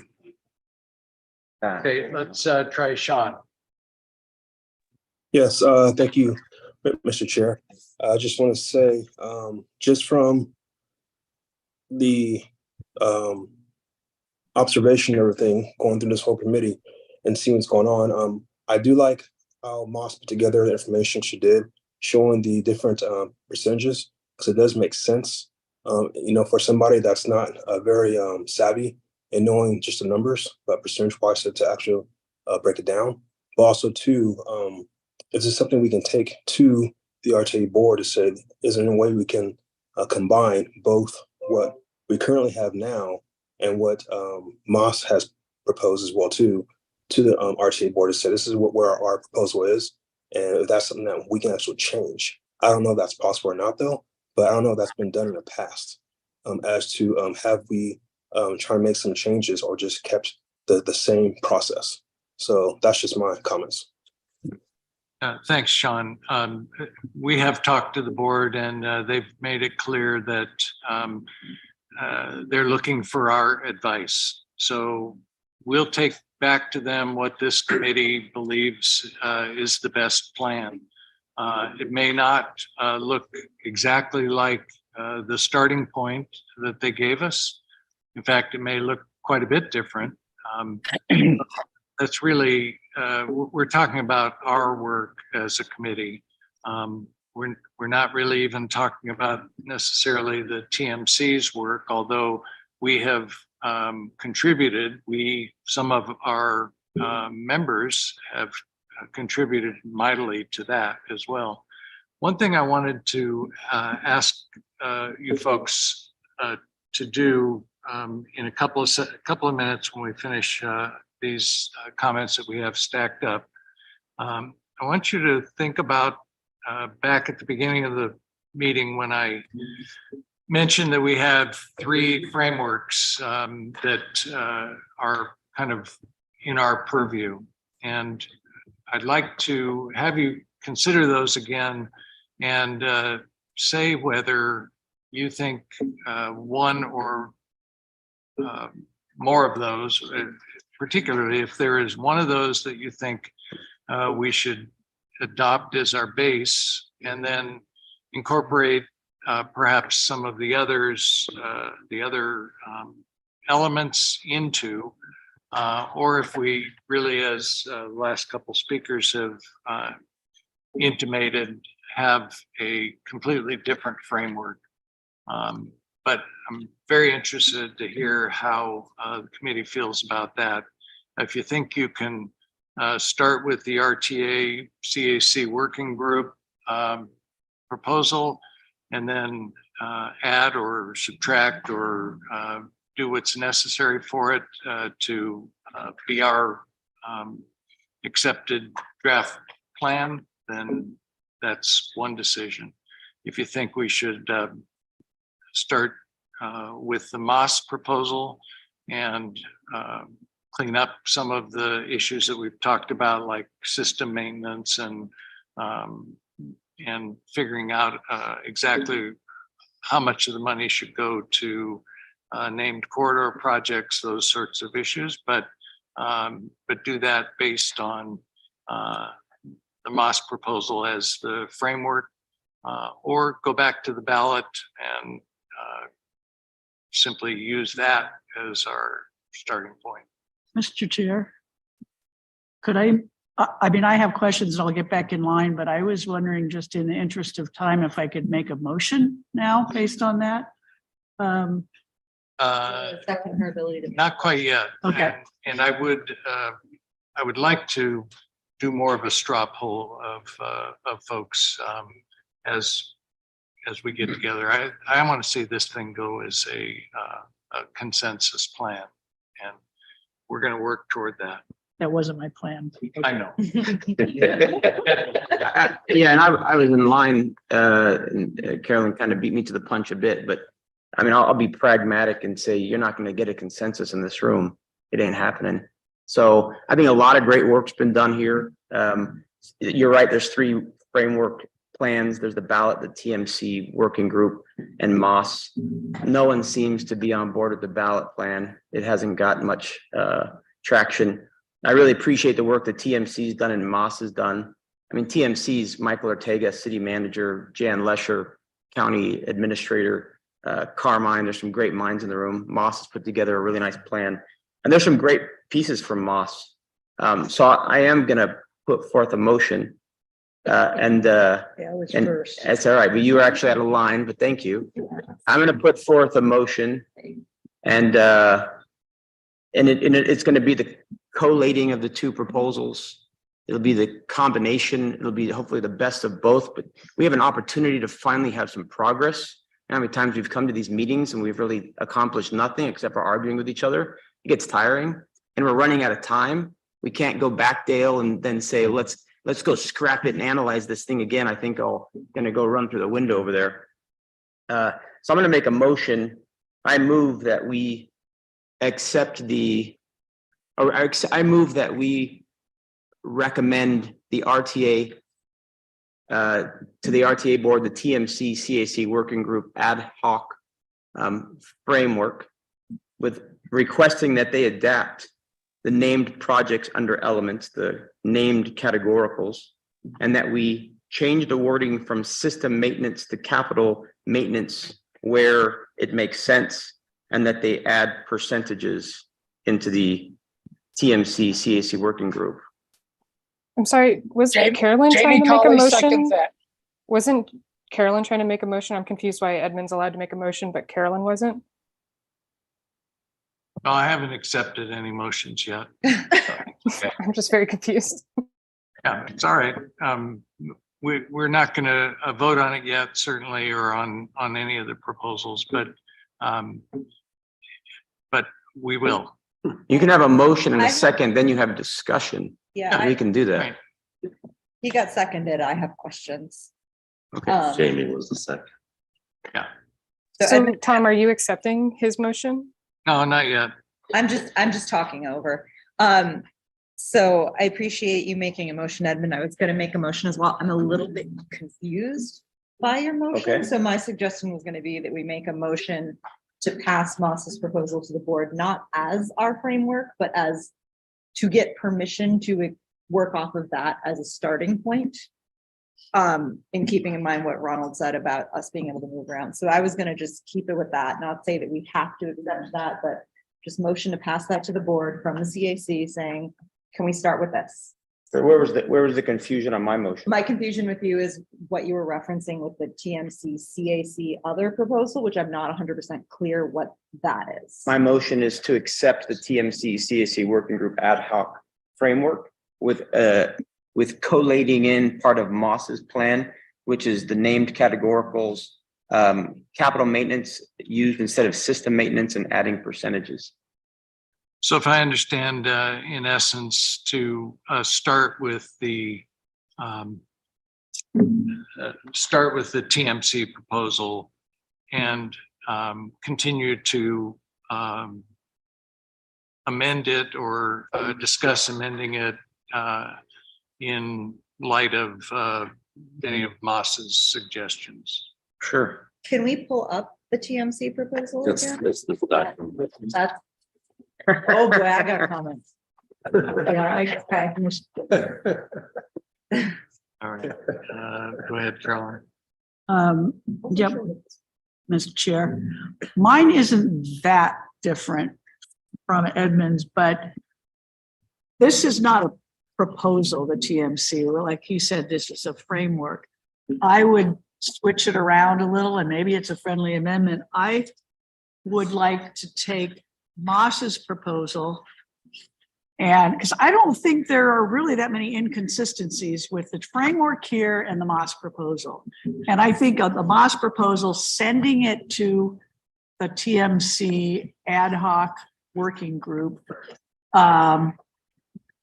Moss's proposal, and I think changing names or whatever, if Moss was okay with that, would be fine, from system to capital. But for them, in their deliberations, or I should say our deliberations, that they are able to clearly see what the Moss proposal is and then work on both of those together and see if the framework they work on it, both of them together, and see if they're gonna make any changes. I mean, they seem to be going into that direction anyway. I don't know that we need to adopt the framework. I would just like to get more feedback from the working group as they're deliberating all this, and not go back. And I'll say to Abby, I don't think anything is ripe enough to send to the board, because as we have said here many times, the board clearly said, this is a starting point and we want to get your recommendations on all this. I don't think that the board would want us to go too far off, but I don't think any of what the TMC is working on, or the ad hoc is working on, or what Moss's proposal veers that far away from the board's general direction. So I don't know if that's a motion or a friendly amendment, or if I should make another, but maybe we're not making motions yet. Except parts of Moss's proposal framework are unauthorized, right? And we have legal counsel speaking out against it. And on the flip side, I think we lose track of the fact that the RTA with mayors, et cetera, are working from a certain budget and buckets. And then the TMC is working from a certain budget and buckets. But yet here we are, the citizens, who are supposed to give them some advice. We want to change the budget. I'd rather go with what the mayors and city managers are working from. Again, So just to clarify, just to Caroline respond, speaking. I don't think that we are. The TMC ad hoc working group is struggling with these same issues, and I don't think that we're going against whatever they're doing. I mean, there are the issues of the legal counsel, but none of these are that different. and just to clarify, Edmund, there's actually not any issues with the contents of this, and especially as Carolyn just pointed out, if we change system maintenance to capital maintenance, it's totally fine.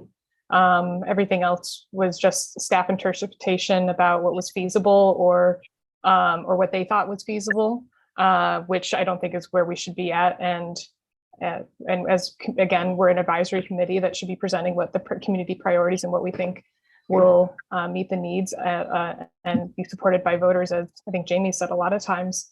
And everything else is policy. If it's a policy issue with the RTA board, then that can change. That's within our purview. And if we're saying this multi-decade old policy that you have is not relevant to our region any longer, then we should be saying that. That's exactly in our purview, especially as they are elected by us. We are their bosses. That is our job, or, to tell them what to do.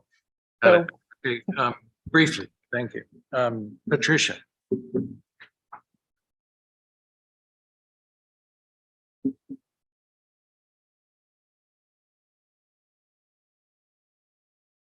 I'm not unmuted, sorry. Hello.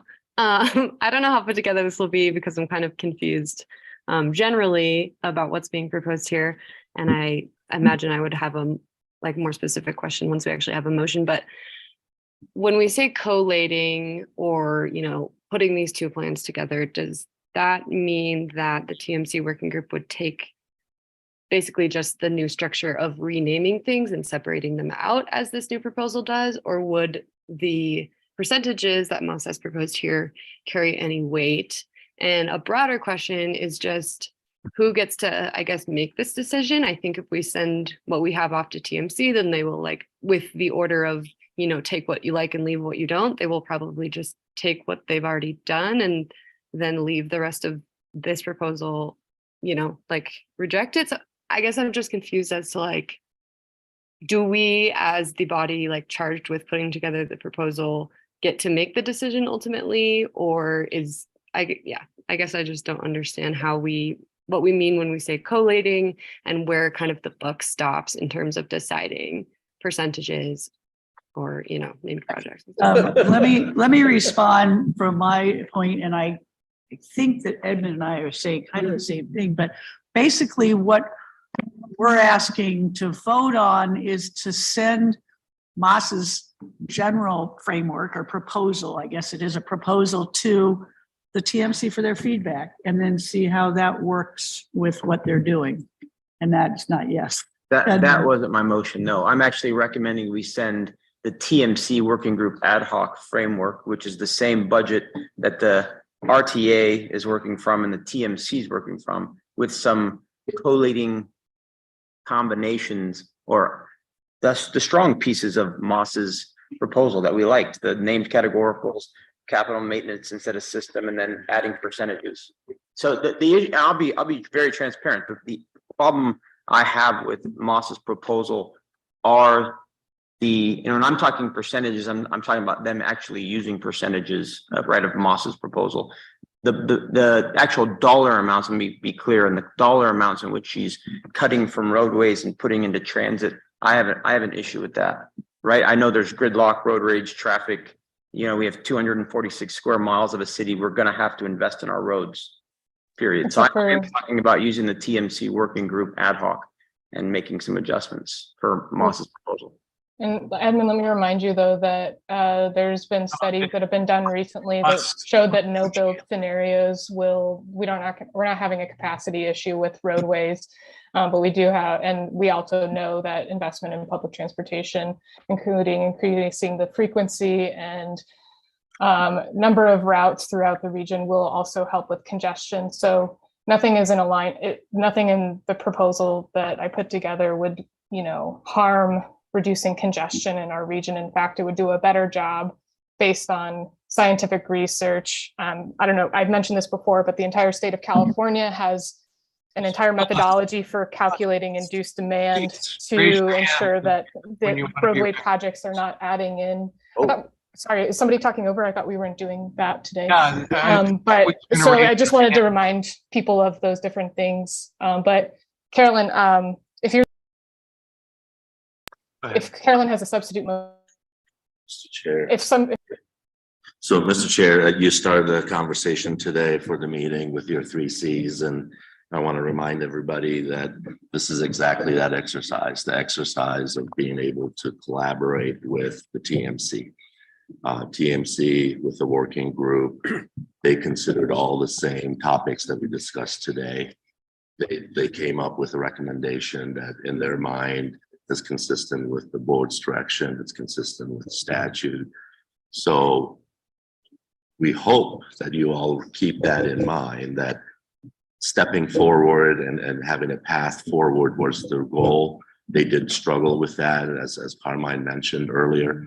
They struggled with coming up with something that would hopefully be something that you can add on and continue the conversation. So keep that in mind, that just going back to the TMC and the working group and starting over is really hopefully not the goal. The goal is to add on. So my recommendation is, what would you like to add on to the working group's recommendation? Focus the conversation on that. Before I got muted by staff, I wanted to second Carolyn's substitute motion. Dale. Edward, first of all, I was not suggesting we go back to ground zero and start over. What I was suggesting is that we take the parts of what we've got and collate them to Moss's plan. And to do that, we have to break out those additional areas. And Farhad has indicated it's very doable. Okay. And where you need to consider evaluating Moss's plans, we need to consider apples to apples or strawberries to strawberries, whatever you want to say. And what I'm trying to do is get the elements. We have a feeling by a bunch of people here that if you're that different, but there are issues that she brings up in the plan that are a little different, and we need to kind of hash out what those are. Those are things that we may want to incorporate in the DMC's recommendations, and that they may want to incorporate into those recommendations. And I'm just saying, take the two concepts and put them on the same level of detail. Okay, not starting from scratch, no, nothing of the kind. The thing I forgot to say at that time, which I would like Farhad and big comment on, is, yes, there are things in the RMAP that are not part of the regional plans. I would like to have some kind of a response that really explains what those things are. So that we can, if we feel we need to, we can maybe adjust some of Moss's or the RMAP's percentages to what relates to the regional planning. Yeah, sure. Be happy to. So, And, you know, those are the two things that I'm asking for, and I think we need to have those two things in hand to evaluate pass judgment on Edmund's motion or Carolyn's motion or any other motion as far as adapting the plan. I think we need to be more collated as to how does this actually come down?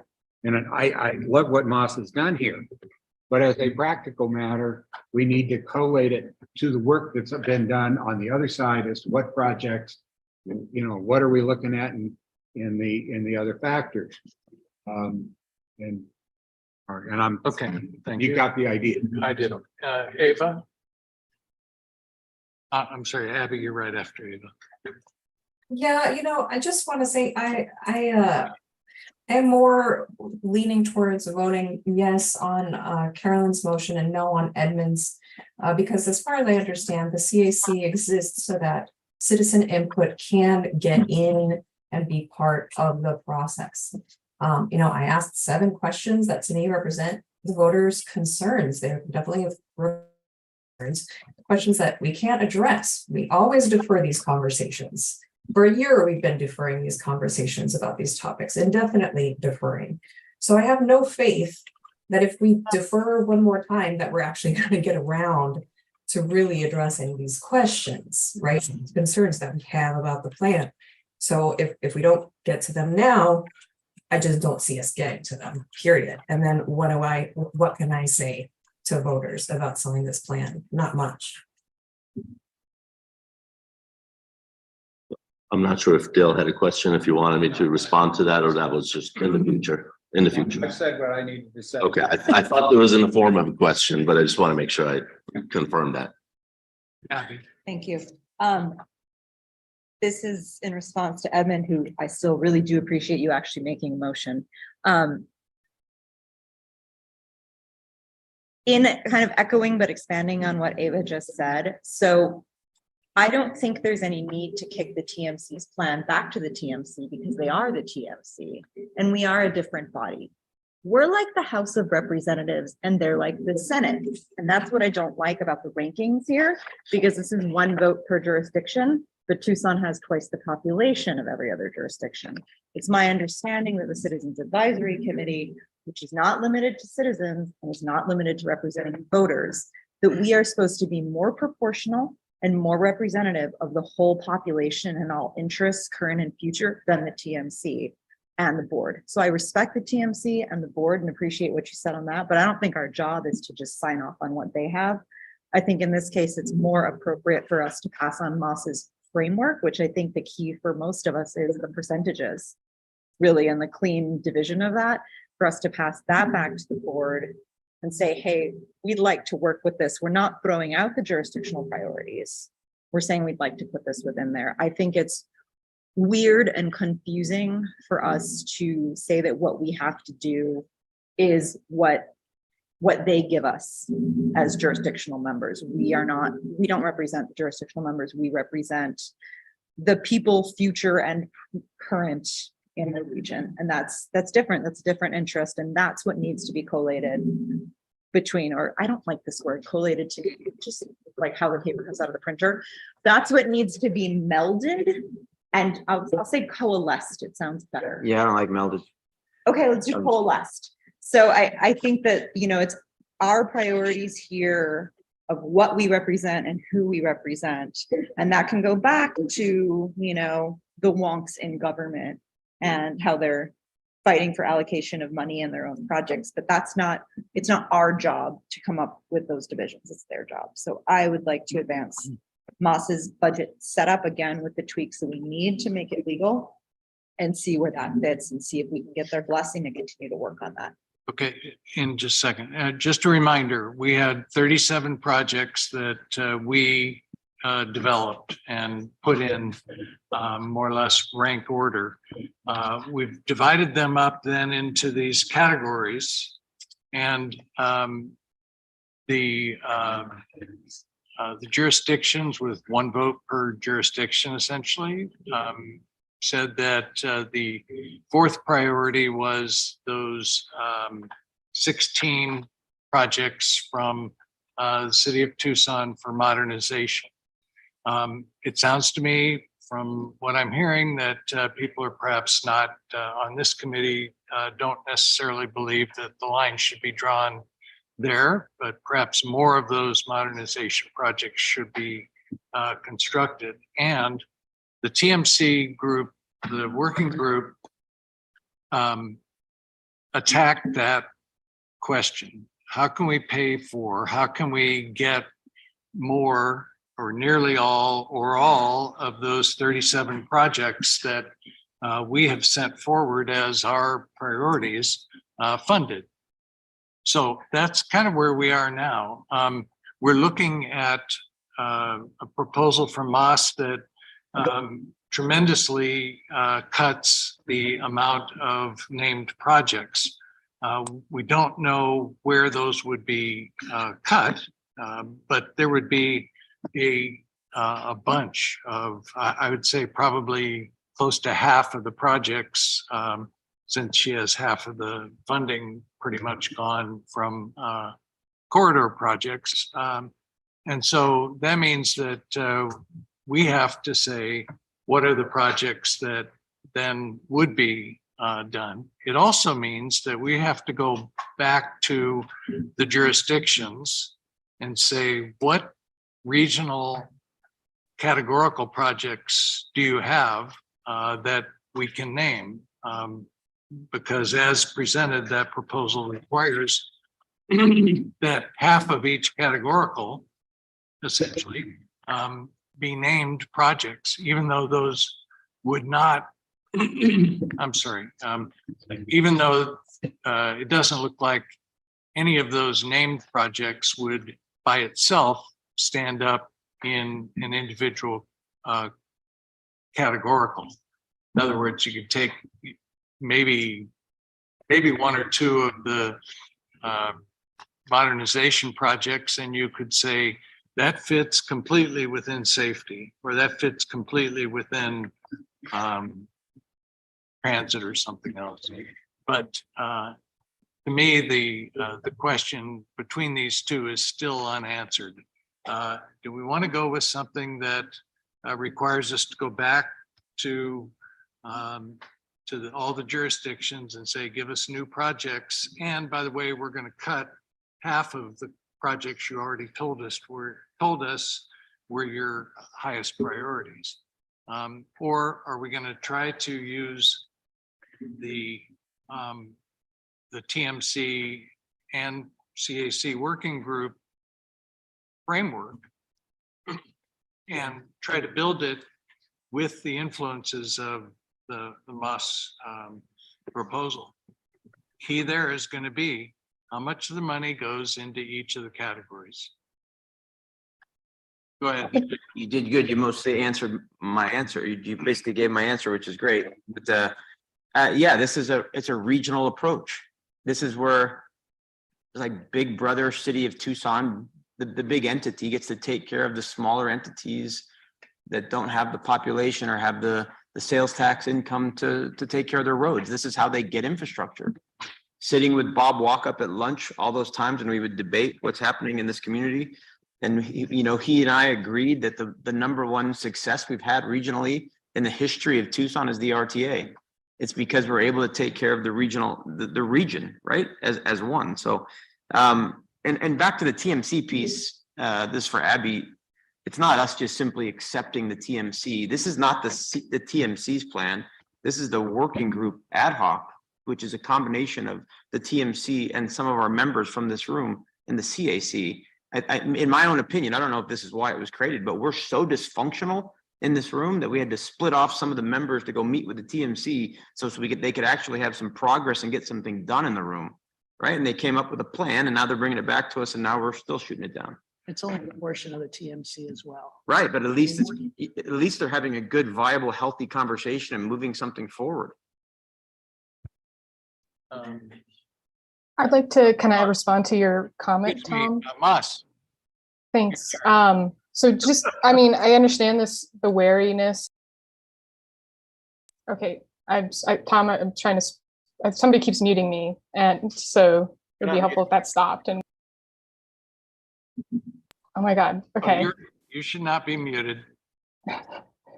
Thank you.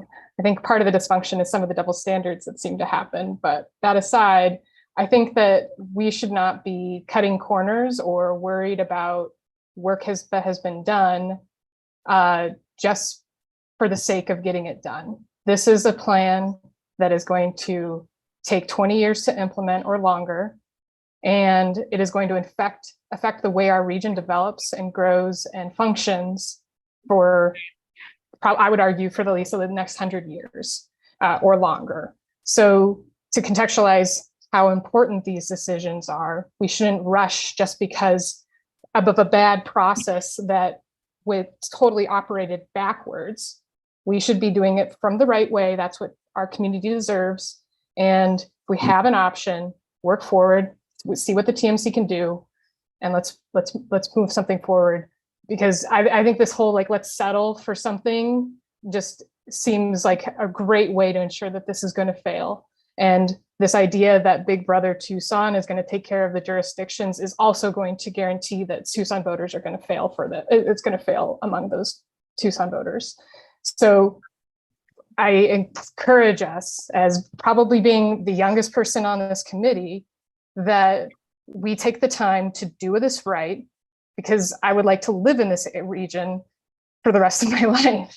And I would love it to be sustainable, and I would love it to, let everybody's children and grandchildren in this room enjoy this region and not be dying or scared of crossing streets and all these other things, or having air quality issues. So this isn't what's at stake. And I really appreciate Eva for bringing that up.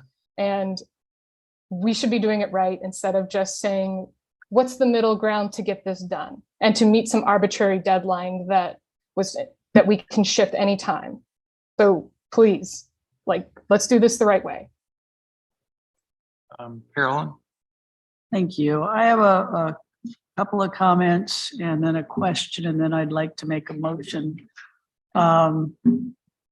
The one comment is that, as Bruce pointed out, when you add the capital maintenance with the named road corridor projects, it's really not that far off from the numbers they're working with. Another comment is that what TMC with the ad hoc, but particularly the jurisdictions are looking at, they are not wanting, none of them are really wanting to take any of their projects off the list, but they are getting creative in finding ways to have elements that will be named projects in the different categories. And so that's why I continue to come back to say, I don't want to recommend that they adopt these numbers of mosses. I would like them to just review it as a framework and see how these two coalesce, or what changes they would make. I would like to get that kind of feedback from them. My question is Carmine still on here? Carmine? Yes, I'm here. I'm wondering, Carmine, if you could give our committee a little feedback on this discussion. So I think it's all important conversation. I think as Tom had mentioned, and I think I had heard Mr. Mogimi also mention that, if there is interest by the CAC in making adjustments or modifications to the recommendation that the ad hoc working group has provided, it would be helpful, from my opinion, not speaking on behalf of all of the members on the TMC or the ad hoc working committee, but it would be helpful to understand which elements of the proposal in front of you today, the Moss proposal in front of you today, you would like to have considered, right, to be incorporated with the proposal that the working group has put together. So I think as clear as you can be in terms of what you feel are the important elements of the MOS plan that you would like to have considered or collated with the ad hoc working group's proposal, that would be most beneficial. And so, Mr. McGovern can indicate to you that at the last RTA board meeting, they indicated that they wanted to keep the July 1st deadline. So that's one of, I think, the strong considerations that we all have to make, is that we're up against a July 1 timeframe. The RTA board also scheduled what will be a special meeting that'll take place later this month. And there was discussion on whether that would happen June 21st or June 22nd. So I think it's important that the ad hoc working group and the CAC have proposals, a proposal or multiple proposals to communicate to the RTA board at that June 21st or June 22nd meeting. So hopefully that helps, but I think to be as explicit as you can today in terms of what it is you would like to see incorporated or collated or combined with the work product that the ad hoc working group has developed would be really important. Thank you. And I think Bruce has a question, and then I'll try to make a motion, substitute motion. Yeah, I have Patricia first and then Bruce. Never mind. Thanks. Okay. All right, thanks. Bruce. Yeah, just to suggest to maybe move this along in response to Carmine's suggestion, I think actually Edmund's resolution or proposal outlines the 2 or 3 elements that we would ask the CA or the TMC ad hoc group to take up. And I would certainly endorse those. And secondly, I think it would be helpful if that committee had Moss at the table in direct communication as part of that meeting, so that there's in person, so that there's not misinterpretation and there could be a bringing together of these 2 philosophies. I happen to think that what Moss's suggestion is embedded in Edmund's proposal, and that those are very significant improvements to the TMC ad hoc committee recommendations. And I would support taking that back to the TMC for consideration. Okay, so for Carmine's benefit and to kind of more directly answer his question or his request, what are those 3 elements that we're talking about that I'll say them and Edmund can tell me if I get them right. The first is to take systems maintenance as capital maintenance and have that considered. The second is the whole notion of unnamed projects to name projects. And I forget what the third one was, Edmund. The third was to add percentages. Oh, yes, to add percentages to the total so that we can see the comparisons. Yes. What the hell did the board chair go? And I would just urge Moss to be part of that meeting so that there is direct conversation and not translation.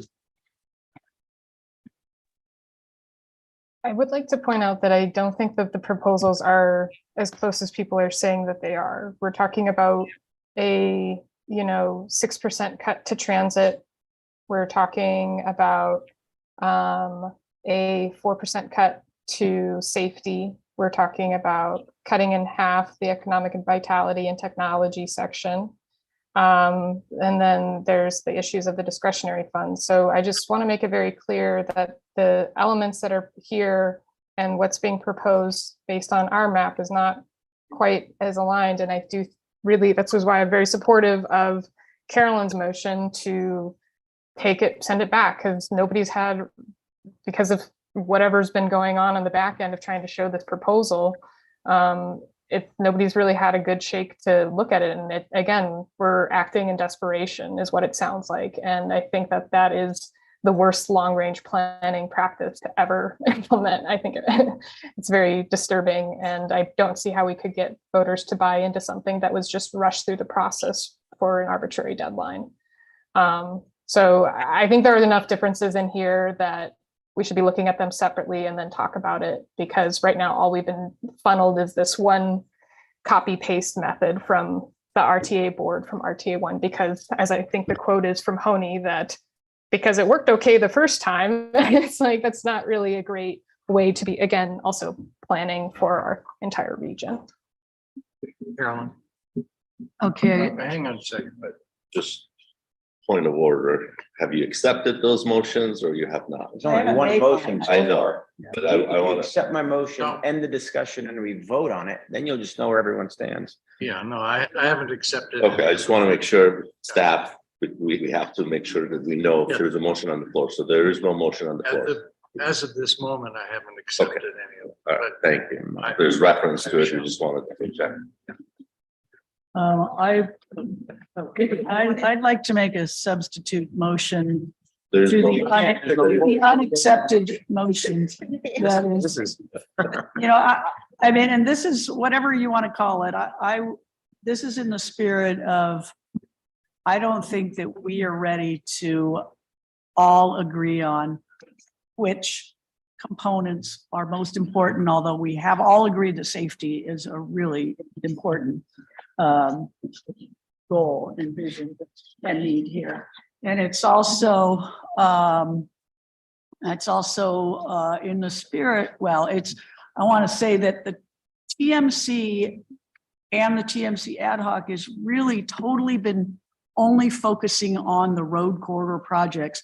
They haven't made any comments about the percentages or the numbers for the sub-elements or the elements, because they know that we're working on it. So we don't have feedback from them on even if those numbers are something that they would want. And we've got, I'll use the example of the transit. There's still that high capacity transit. We made a motion and passed that, put that in the transit as a named project with the budget.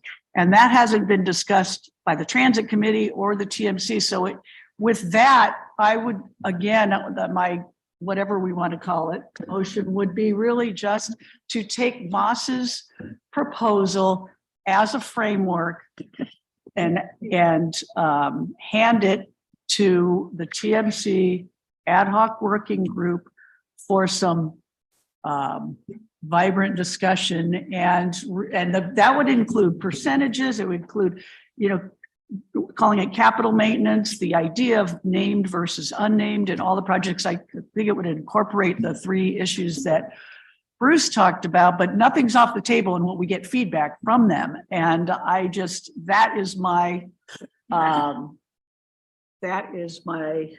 motion. I'd like to Second. There's nothing to second. That's okay. It's great, though. Pretend meeting. This is. Yeah, it's a pretend meeting. I'm sorry, it's also in the spirit of the fact that it's like going to be 2:00 pretty Yeah. soon. And I think we all would like Oh, to yeah. start getting Yeah, I got a something, meeting at 2, the so creative we juices gotta do flowing. something. Can I move to allow motions? No, it's not how it works. Okay. I need to figure out where people are as a whole, or how far apart we are. Could you repeat, Edmund, repeat your initial motion? I move we accept the framework of the TMC CAC working group ad hoc proposal.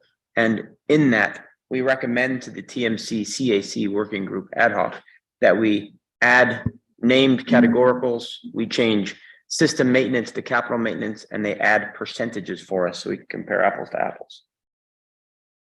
Okay. Do we have a second? Jamie was the second, if he's still there. Is he there? If not, I'll second it. Ron? Yeah, Ron seconds. All right, I think we've had a lot of discussion about this. I would like to do a roll call just so we can see where we stand on this. I'm sorry, is that a vote? Roll call or a vote? It's a vote. Vote. No, it's a vote. You have a motion and a second. Yeah, it's a vote. But can I make, But Carolyn. can I made make a substitute counter motion? or substitution. Yes, Okay. can. He doesn't have to. No, you could make a friendly amendment if you like. I She don't. can make a substitute motion. Yeah, no, I know, but substitute motion in our case is just too confrontational in my view. I don't want to go to those kinds of back and forth fights. Let's find out where we are. If it fails, then we'll consider the Carolyn's motion. Okay, well, let me see if I can make a friendly amendment, which I don't think he's gonna take, but I can't quite figure it out, so I'll ask. You didn't mention anything about Moss's proposal. I took 3 pieces from Moss's Right. proposal. How I'm standing on their own, would you take a friendly amendment that we can send Moss's proposal to that working group and ask for general feedback on it? So we'd be adapting the TMC CAC working group ad hoc with my 3 adjustments, plus we'd be sending up Moss's proposal for them to give us some opinion on it. Right. Sure, I'd accept that. I'll accept it. Okay. All right, does anyone need clarification of that? Yeah, can we restate it, please? Oh, mother. Okay. There's a 3rd time. I think 4th time. We are going to, I move that we accept the TMC CAC working group ad hoc, the framework of their proposal. And we ask them to add the named categoricals, capital maintenance instead of system maintenance, and then to add percentages. I was asked for a friendly amendment from Carolyn, asking that at the same time that we do this, that we also send up the Moss proposals to get feedback on. And it was seconded. All right, it's been moved and seconded. Discussion, question, or point? Am I allowed to Already do that discussed. now? Until I close it and call for the, Okay. So, back to what we were talking about before, Edmund, the actual rankings of these priorities don't come from a joint TMC CAC. These are voted on by just the TMC members. So the decision to prioritize capacity enhancement and deprioritize modernization didn't come from a representative regional body, which again, we are supposed to be. It came from the TMC, which is not a representative regional body. So I don't see any need for us to accept that. And I got to participate in one of these joint meetings. It was a good, productive meeting, but I'm not going to go so far as to say that these are super clear or democratic meetings, because it's the 3 chairs, and I understand why all the 3 chairs are on it.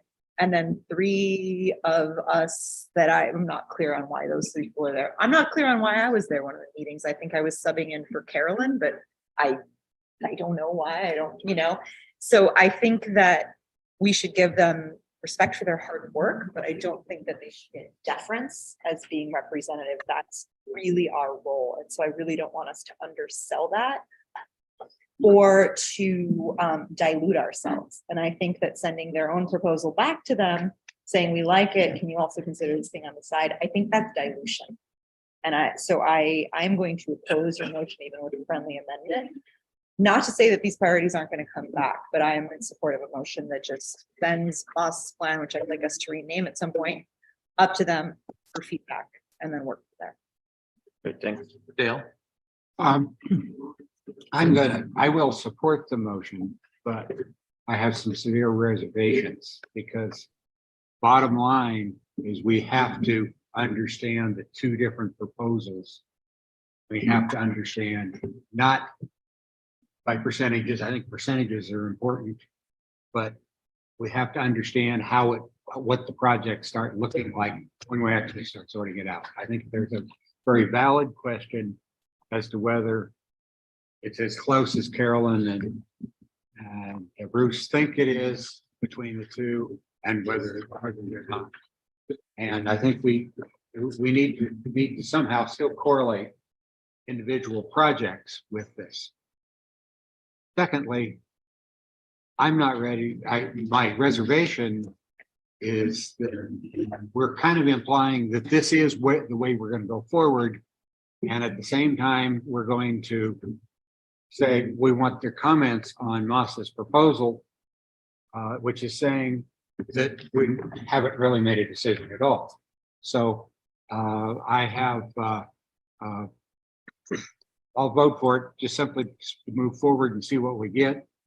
the last thing I'd like to say is, Farhad, I would still like some information from you or from your staff, not necessarily in the DMC, as to what the differences are between what the regional things are and what is and what's included in the RMAP. And of course, the RMAP is not in there, because I think that's an important part of this decision also.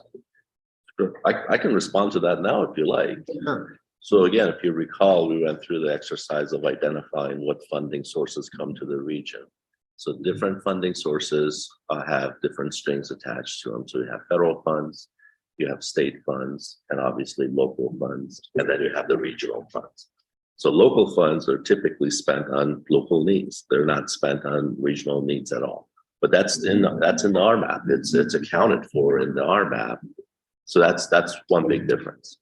The other part is the federal funds. The federal funds come to the region and in many cases are spent on the interstate system.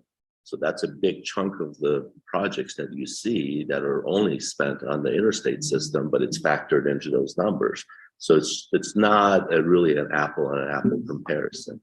So based on the funding source, and then based on eligibility of those funds, and then you get all the way, you drill it down to RTA funds, which we have very specific needs that we can meet and use those funds for. So we can break it down as much as possible, but just keep that in mind that they're not apple comparisons. And and knowing that it's not going to be perfect. Yep.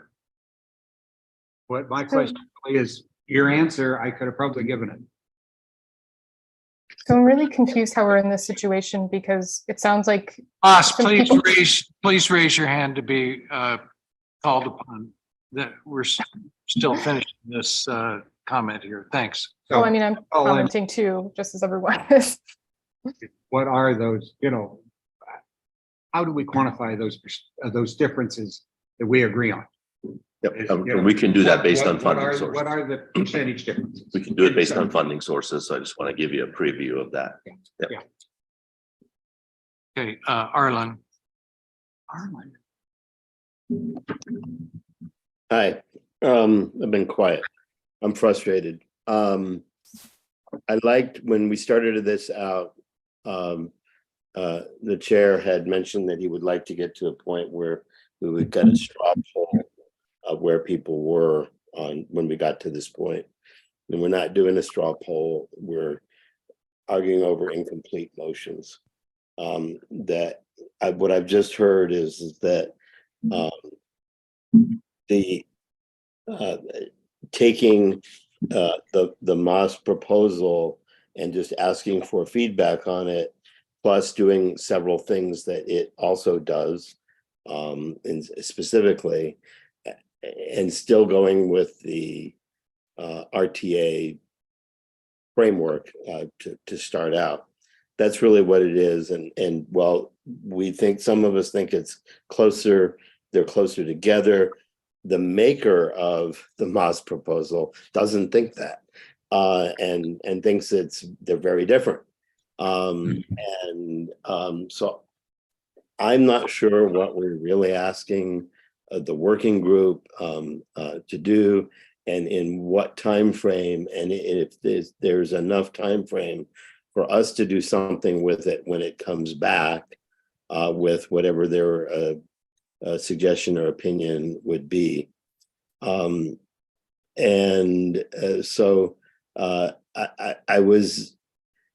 I'm kind of where Dale is, but I don't really want to vote for this, but it's like we're getting down to the wire here, and in the amount of time that it takes to get anything done between now and July 1, and I'm going to accept July 1 as it's the deadline no matter what.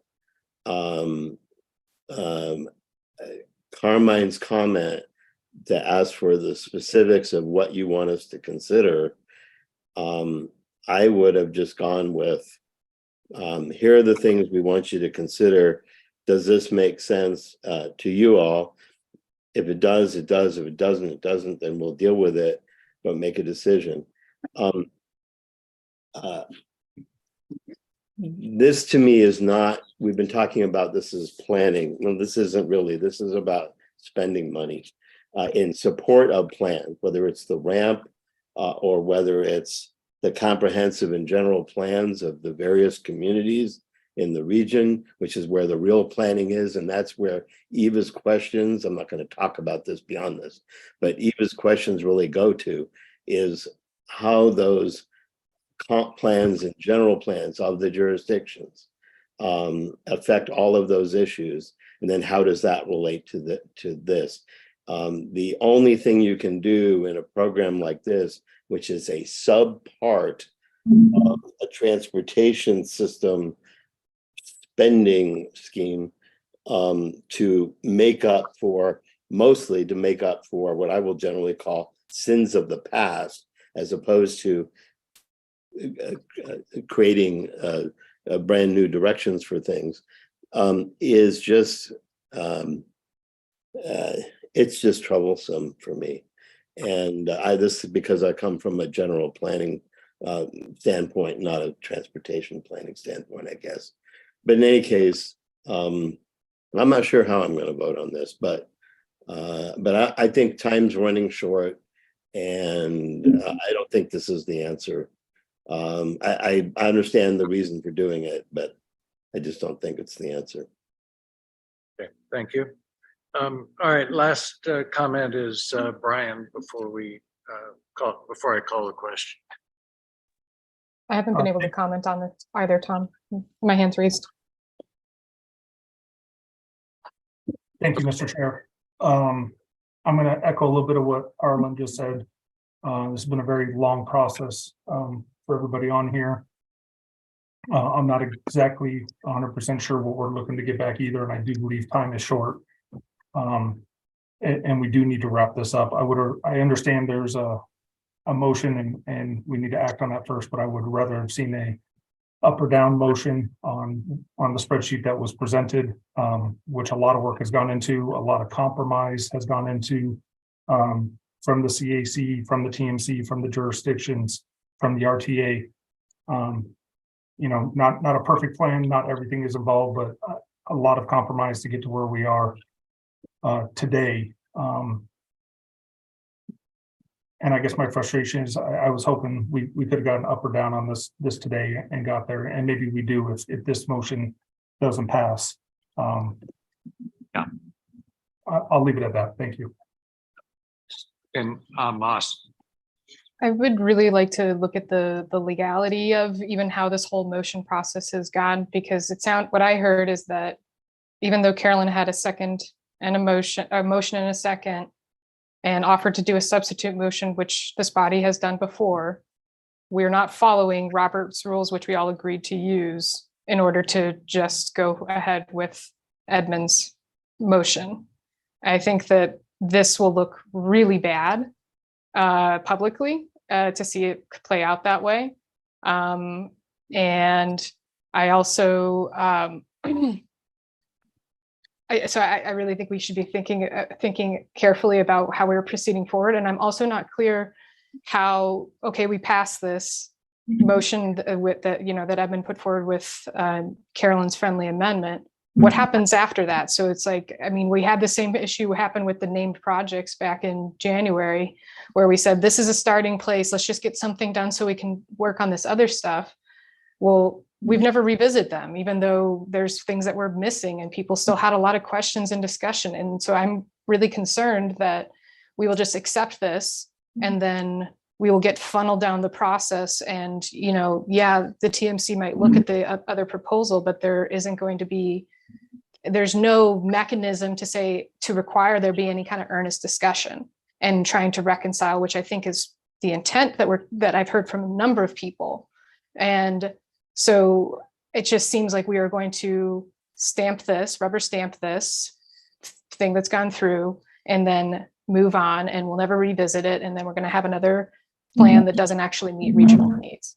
Okay, I get your point, but here's what has to happen, because we're not proposing something to the board here We're simply responding to these different options that are available to us currently. Our next meeting, we will attempt, if this passes, our next meeting, we will start with the TMC proposal, and we will work on incorporating the elements that we've been discussing. All those include everything within your proposal, Ross. If it fails, we're going to do exactly the same thing. We're going to try to put the two together, come up with a plan of our own. So I don't see many things changing. So can you address the, Which is the reason I had wanted to go with some straw polling to begin with. But can you address the first part of my comment though, about the legality of how this motion even came to be and how other people's motions and seconds were just dismissed for no apparent reason? Well, because the chair has the ability to accept or reject a motion. Can you get a gut check on that for Robert's rules? Because I'm pretty sure if it has a motion in a second, it can just be discussed and go forward. All right, here we go. So, Tom, I'm sorry, I'm asking a legitimate question. I'm sorry, there's not a lawyer or a parliamentarian. Chair, I'll be happy to, no, thank you.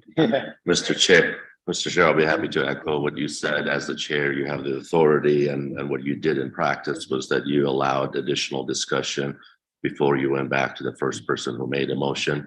You accepted the motion, you accepted a second, and then you accepted a friendly amendment, and that is totally consistent with Robert's rule. I'd like to make just a brief comment. I support Brian's analysis of the situation. I think an awful lot of work has already gone into this part of the project, the list that we have, all of the concessions we've made along the way. I think that it's fine to have other people come up with proposals that perhaps enhance what we've already done. But I think that it's important for us to start with the framework we've been working on for months. And as long as we're talking about Robert's Rules of Order, I think that everybody should recognize the fact that you need to be recognized by the chair before you start speaking. And that's the way it has to be. So I will support the amendment or the motion, because I think it's a fundamental good practice for us to start with, and to bring in any additional enhancements that we want to bring into. I think the percentages idea is a fine idea, but at this point in time, I'll support that motion. Okay. Procedural issue. Will we have the response of the technical management ad hoc committee to this amendment before our next meeting? A week, right? So, Mr. Chair, let me attempt to answer that as well. So we do not have an ad hoc committee meeting scheduled. So we wanted to allow this conversation to take place. If this motion passes, we'll reach out, schedule a meeting of the ad hoc committee. My recommendation would be for you to wait until they meet and then you meet again. I don't see a sense of having another meeting unless we've gotten their response back. It's just. That would be my recommendation. I have a procedural question. Do we still have quorum? Yes, we do. Okay, we're going to do a roll call vote on this, and we'll ask if Pocket could Okay, do that for us. Sean Brown, Aye. Dale Calvert, Aye. Carolyn Campbell, I'll pass for now. What? She could do I that. can do that. Okay, I'm just wondering. Yeah, no, let's come back. Mel around. Cohen, Aye, but I do want to say I've got the same concern to Carolyn raised that. Okay. Arlen Colton. Arlen, Yeah, I'm here. are you a aye or nay? Pass for now. I want to come back to me. Chuck Dorr, Aye. Michael Edmonds, Ramon Ganders, Justine Hernandez, Yolanda Herrera, Ron Hill, Aye. Jamie's gone, Karen Carl, Brian Keeley, I'm gonna vote no. Amanda Moss, No. Edmund Marcus, Aye. Tom, Aye. Abby, Nay. Amanda Parkman, Eva Romero, Nay. Leticia Rodriguez, Joanne's both not here, Christopher Schmaltz, Chris, Patricia Schwartz, No. Diane Shiflett, No. Kevin Thornton, Mary Veras, Debbie Wainwright, and Bruce Wright. Aye. Want to go back to the? Let's see, the passes, Arlen Cole, or Carolyn Campbell, No. Amendment. Arlen Colton, Let me explain my vote. I'm voting aye because I assume that will come back for the chair and discuss how to meld these proposals together in a rational sense with the amount of time that we have. That's the main reason. I see no reason to, that's the only reason. I'm frustrated beyond belief at the moment at both perspectives, frankly. Because this is not what I had anticipated when I signed up for this, but I'm voting aye. Mr. Chair, according to my records, I've got 9 ayes and 7 nays. So what you have? All right. Okay. So then, Motion passes. Could I make a quick motion, based on Bruce's suggestion earlier that, Moss be added to, since we're gonna be talking about this at the next TMC meeting, that she be there? I don't know if she needs Second. to the committee or just to be present at the discussion. Second. You can request it, not motion. It's like mandating. She shows up. Yeah, that's fine. How about a voice vote? Those in favor? Aye. Aye. Aye. Aye. Aye. Aye. Opposed? They're afraid of you. Mandated that she shows up. Vote against it. Bruce? Yeah, I too like to just explain my vote. I'm pretty much where Arlen is. I am assuming that this is going to be taken to the ad hoc committee and be brought back to us for further consideration. I don't think we can move forward with a 9-7 vote of this committee. And I think there's got to be a real effort to insist that the TMC ad hoc committee really gives some attention to what Moss has proposed and bring back their recommendations and considerations to us. In the spirit of my motion that I made that was so controversial today, I used the word framework numerous times. This is just a starting point. We've just now had probably the most progress we've ever had in this group in one meeting. It's just a starting point. We can now give our opinion based on their framework. Agree. When I leave quorum ends, right? Yes. I got. Well, I don't know. I got a meeting 7 minutes ago. What are we doing on transit? Is that coming up next? The transit subcommittee has essentially passed on its position. So the full committee, the full CAC will be evaluating all of our transit issues.